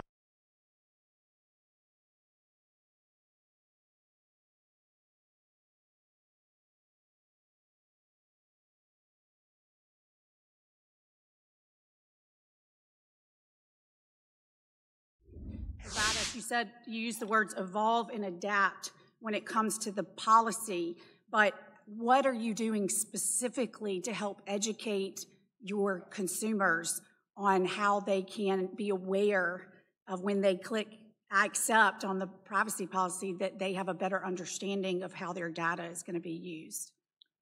Congresswoman, it's a good question. And for example, we are sending email reminders for certain types of data that's being collected and asking you to go review your settings. And that's an example of the kind of evolution we are doing and we are implementing. We are looking at combining settings where we can so that it's easier for users. So we want to minimize the number of controls, but we want to match it with users have complex expectations too. For example, they want some of their devices to be private, but they are okay with some of their other devices being able to be used where location is aware, etc. So we are trying to match users' expectations. Users do tell us when they search for weather or restaurants, they want restaurants near their location and not somewhere else. And as you can imagine, if someone from Alabama is searching, they want information relevant to them. So that's what we are trying to meet. But I agree with you that we need to simplify this even more. There's more work to do. And it's a constant effort we are undertaking. As I look into 2019, we'll be doing more changes to make things work better. And I'll take this feedback to account. Well, and just one example, my legislative assistant was showing me in the privacy policy where it's redlined to show what the change was, but it's not pointed out to, that I'm aware of, it's not pointed out to the consumer when the policy is updated for whatever reason, what the exact change is. You have to go search for it and find it yourself. And so if I've got that correct, you can correct me if I'm wrong, but my understanding is you would have to scroll through the entire privacy policy to see where the changes were made. Is that correct? I'm happy to follow up on that. I do think there are times we've pointed out to the updates in a blog post or something, and we make it clear what the changes are. But happy to follow up and get the specifics. I just think the more you could streamline to the consumer how their personal information will be used, is being used, without the consumer having, again, there's personal responsibility there as well, but I just think you're doing some good things in terms of educating folks about, particularly with the Online Safety Roadshow. I think that you could take some of the work you're doing there and hearing our concerns here today, look for ways that you could better educate the consumer moving forward. Thank you. I yield back.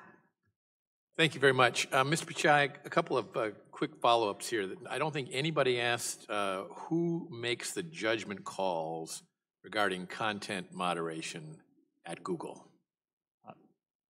Chairman, it depends on the area. So for example, if it's YouTube, we have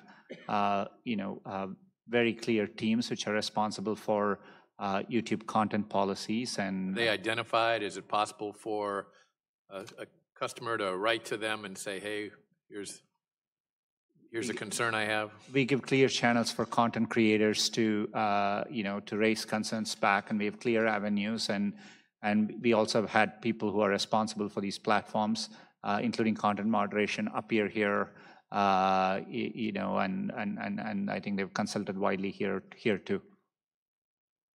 I have a question about preloaded apps. Do you have agreements with the companies that, Amazon might have an app that they put on your platform. Do you have a data sharing agreement with them? Do they get the information and you get the information that's generated by their app as well? How does that work? We don't have any special agreements with respect to user data as part of preloading any application. So if somebody puts an app on your platform, they do it with your permission, is that correct?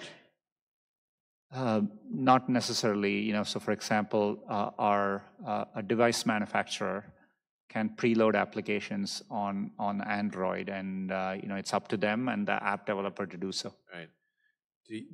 If they operate on your operating system, do you get the information as well as the app owner? Of information about what's happening within that application? Right. Unless there may be specific cases where the user has given us diagnostic information. So the answer would depend on the context, but in general, no. The relationship is between the user and the app developer. If you get an app that gathers information on a specific thing, that's not also coming to Google as well as to the developer of the app? In a general sense, no. All right, and then finally, and this you can write to us a written answer because it's a very lengthy answer, I believe, but I'm interested in knowing, I know you've had a lot of difficulties in Europe of late, and I'm interested in knowing how your policy in Europe differs from your policy in the United States. I'm happy to have it. I think it's a pretty extensive topic. I'm happy to have a follow-up on that area back to your office.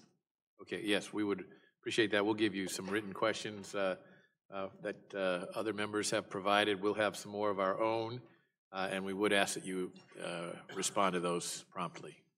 We definitely will.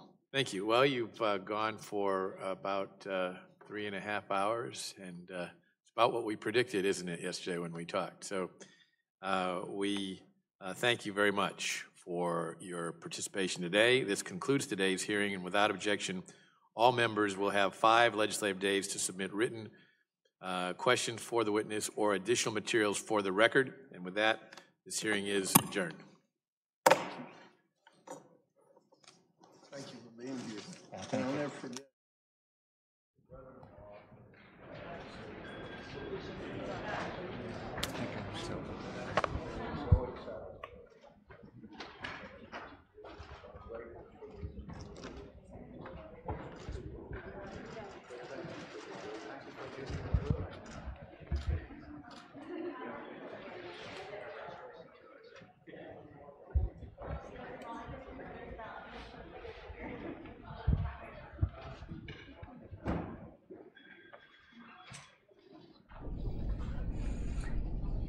And if you've been on with us for the duration of this stream, we've been taking this testimony in its entirety here. Google CEO Sundar Pichai testifying publicly for the first time. He has had meetings before with lawmakers on data collection and privacy and topics of the like within Google before, but this time a public hearing, and you probably did notice the monopoly man that was behind him. Apparently, I'm told from some of the sources actually in our newsroom that he is a known figure to go to some of these public hearings that are on the Hill that are sort of about those topics. Again, there's going to be more out on him coming up. I was already just doing a quick Google search about it, and there's a lot already on him and what he does at these hearings. But yeah, there's the room, the journalists kind of filing out and pretty much taking up the majority of our stream today, about 3 hours. We went up a little early so we could catch the opening statement there from Google, but hopefully that was enlightening for some of you and revealed some more of the data kind of privacy practices of the tech behemoth. Let's go to some of our top stories of the day before we roll it out here around 2 o'clock Eastern time. We're live inside the DC newsroom at fox5dc.com. Hopefully you're on with us on YouTube, on our channel where you can subscribe using that red button. So feel free to do that and take a look at some of the stories we've been covering both here in the nation's capital and across the nation. Take a listen. impeachment came after prosecutors in the Southern District of New York filed sentencing memos Friday saying Michael Cohen, his former lawyer, committed multiple felonies at the president's direction. The offenses include hush money payments during the campaign to women who said they had affairs with Mr. Trump. They would not make an allegation like that if they did not have corroborated evidence to support it. And they cannot make an allegation like that unless they're going to do something with it. Democrats are using the memo to reiterate the importance of the special counsel investigation, calling the crimes serious. That sentencing memorandum is truly a bombshell, not only for what it says, but what it shows about the evidence that the Southern District of New York has to corroborate the claims that Michael Cohen is making. But others are not convinced testimony from Michael Cohen will bring down the president. I think most Americans think he's a sleazoid grifter. I can't imagine basing any kind of prosecution on the word of Mr. Cohen. Adam Schiff, the top Democrat on the House Intelligence Committee, tweeted, "There's a real prospect that when Trump leaves office, he may be indicted and face the possibility of jail time." President Trump fired back with a tweet of his own, writing, "Democrats can't find a smoking gun tying the Trump campaign to Russia after James Comey's testimony. No smoking gun, no collusion." While all this is happening, President Trump is looking for a new chief of staff. The current chief, John Kelly, will be leaving at the end of the year. In Washington, Ray Bogan, Fox News.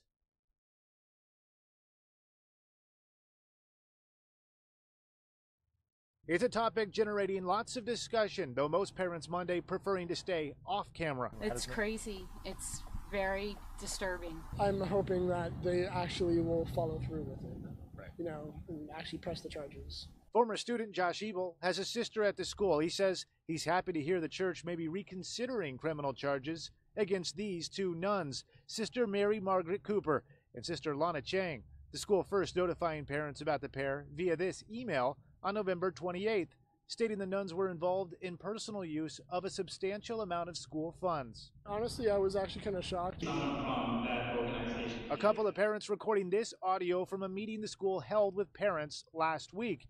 Parents say they were told the nuns took school money and redirected it into their own accounts to be spent on trips to Tahoe and Vegas, but were told the church and the archdiocese didn't want to pursue legal charges, instead opting to solve the problem in-house. They always preach forgiveness, but I guess there's a point where you have to, draw a line.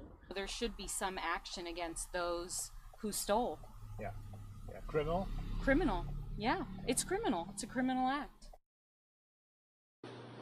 As Jacob Anderson left this probation office, his family tried to prevent the media from getting video of him. They did everything they could to shield him, even shoving reporters. Everybody just chill out. This is the scene as Jacob Anderson's family confronted the media this morning in the McLennan County Courthouse. This came moments after Judge Ralph Strother accepted the plea deal between the district attorney's office and Anderson's attorney. Before the deal, the former fraternity president faced charges. He sexually assaulted a woman at the party back in 2016. When we spoke to the woman's attorney, Vic Feazell, in October, he was shocked by the plea deal. Facts that are incredible. He nearly choked her to death. He raped her violently. He left her passed out in her own vomit. The rape exam confirmed rape. During the hearing, the judge said there has been a lot of misinformation out there about this case, fueled by social media frenzy. Anderson got a $400 fine and 3 years probation. If he stays out of trouble, his record will be wiped clean. Upon hearing this, the woman cried and then took a stand to read her statement. She said, quote, "I'm devastated by your decision to let my rapist Jacob Walter Anderson go free without any punishment. He stole many things from me the night he raped me. I will never be the same again." Feazell emailed us saying he is disappointed and that the entire justice system failed this woman. He added he has never seen anything like this in his 40 years of law practice. If you wish to read the entire statement from the woman accusing Jacob Anderson, we do have it posted on our website at syntechsprout.com. At the McLennan County Courthouse, Christina Bauert, Fox 44 News.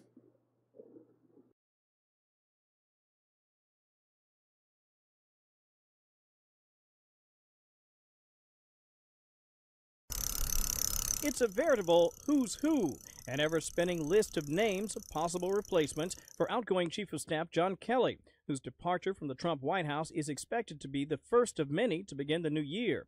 Among those no longer under consideration for the post is Vice President Mike Pence's Chief of Staff, Nick Ayers, who thanked the president over Twitter this weekend, declaring that he, like Kelly, would be departing at the end of the year. The president, who called Ayers a spectacular person on Twitter, said he'd be making a decision soon, a choice that could point him in the direction of Freedom Caucus Chairman, North Carolina Republican Congressman Mark Meadows, who in a statement said serving as Chief of Staff would be an incredible honor. U.S. Trade Representative Robert Lighthizer is also said to be under consideration to replace General Kelly. I love John Kelly. In your whole life, you won't meet 50 people with his qualities of character and grit and determination and devotion. And so I really think he's done a great job for the president. I haven't spoken to anyone. I'm entirely focused on what I'm trying to do, and it's difficult enough. Others said to be under consideration include Acting Attorney General Matthew Whitaker and former Trump campaign operatives David Bossie and David Urban, as well as current Yankees president Randy Levine, who said today he's not been contacted about the job and frankly is happy with the one he has. The move to replace Kelly comes just ahead of the 2020 re-election campaign and amid building clouds of possible impeachment proceedings on Capitol Hill. The last 2 years of this Trump administration are going to be much more political than the first 2 years, just because the Democrats have control of the House. So we need somebody that can handle that. And that's what I would be thinking about if I were making recommendations to the president. Another name we've heard bandied about is former New Jersey Governor Chris Christie. And while there has been no timetable given for the president to replace his outgoing Chief of Staff, we were told by a senior administration official earlier today that she'd be surprised if the president didn't wrap up a pick by week's end. At the White House, I'm Kevin Cork, Fox News. A deadly winter storm rolling through at least 5 southeastern states on Sunday, dropping massive amounts of snow, sleet, and freezing rain in areas not used to it. There have been hundreds of accidents reported, and even with schools canceled throughout the region, travel is still a mess, with stalled cars and trucks forcing major road closures. We debated on trying to just get people out of their vehicles, but the problem is that if these cars are abandoned, once traffic's open, then the cars are going to block traffic. Things aren't much better in the air, with hundreds of flights canceled or delayed. The hardest hit state, North Carolina, where more than a foot of snow fell in some areas, damaging homes and businesses and cutting power to more than 250,000 customers. Governor Roy Cooper is calling the snow a nightmare and a tragedy, and he's urging folks to stay indoors. We need to stay vigilant. We're not out of the woods yet. This storm dropped staggering amounts of snow, ice, and rain across our state. A year's worth of snowfall or more fell in some places. But in other areas, people are taking the snow in stride. Kids and parents both enjoying a day off, and even with the power still out for many customers, they say they're determined to enjoy themselves. It's nice to have a wait almost Christmas. We'll see. Oh, I love it. As long as it doesn't last too long. Officials say those bad driving conditions are expected to continue into Tuesday, with freezing temperatures turning these wet, slushy roads into ice. In Asheville, North Carolina, Brian Yennis, Fox News. Kelsey, we just want you home. Call us if you can, and we won't quit looking. Kelsey Barrett's mother joined Woodland Park Police today asking for the public's help to locate her daughter, who has not been seen since Thanksgiving. According to the police timeline, the 29-year-old pilot instructor went to a neighborhood grocery store with her 1-year-old daughter, then later exchanged the little girl with the child's father, her fiancé, Patrick Frazee, at her home.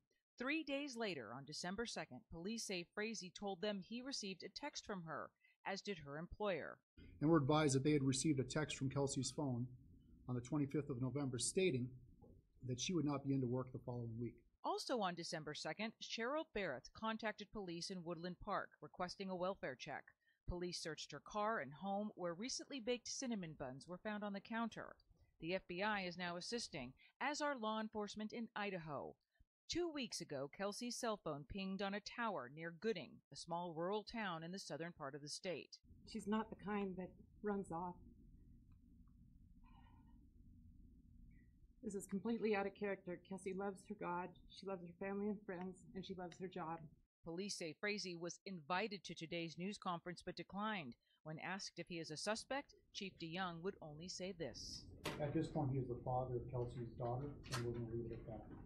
Woodland Park Police also say there's no indication of any sort of danger or threat to the surrounding community. In Denver, Alicia Acuna, Fox News.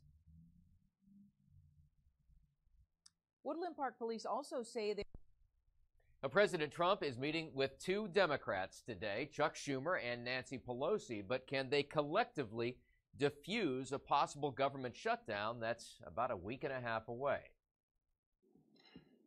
The holiday spirit is tough to miss inside the White House right now, but don't expect much of a gift exchange today as Senate Minority Leader Chuck Schumer and Nancy Pelosi, the odds-on favorite for House Speaker next year, try to break bread with President Trump. We know what he wants, about $5 billion for border wall funding. Is Pelosi willing to deal, even in exchange for protections for illegal immigrants? No. Why not? Well, because they're two different subjects. And the days are simply flying by as we approach December 21st, when the government runs out of funding. Well, it's surprising it's taken this long to sit down on something like this, but we've got a deadline of the 21st now, so better now than later. So I hope they can reach some agreement. And many Republicans will keep up pressure on the White House to support wall funding. I don't understand this place sometimes. I mean, I thought we had pretty much universal agreement that legal immigration is good for our country and that illegal immigration is bad. And if a deal doesn't happen, the blame game has already started. So if President Trump wants to throw a temper tantrum and shut down the government over Christmas, over the wall, that's his decision. And beyond the potential shutdown, this meeting today is going to be a critical test for these three as we kind of get used to the new lay of the land here in Washington, with the new Congress about to be seated next month. In Washington, Doug Luzader, Fox News.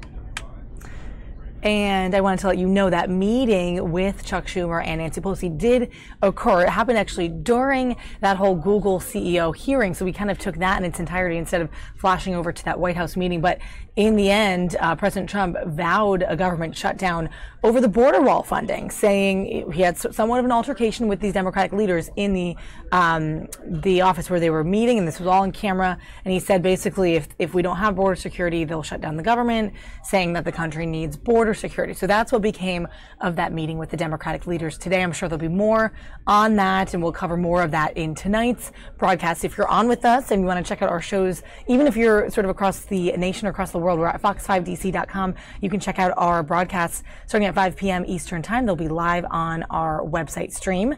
And then this stream here on YouTube and on our website, we do in the middle of the day here, kind of following up on whatever is live and breaking, covering news stories, weather, anything that is really shaking and rattling us here in the newsroom. So we'll be back with more of that tomorrow at 11 a.m. We'll join us there, and take care, guys. Happy Tuesday.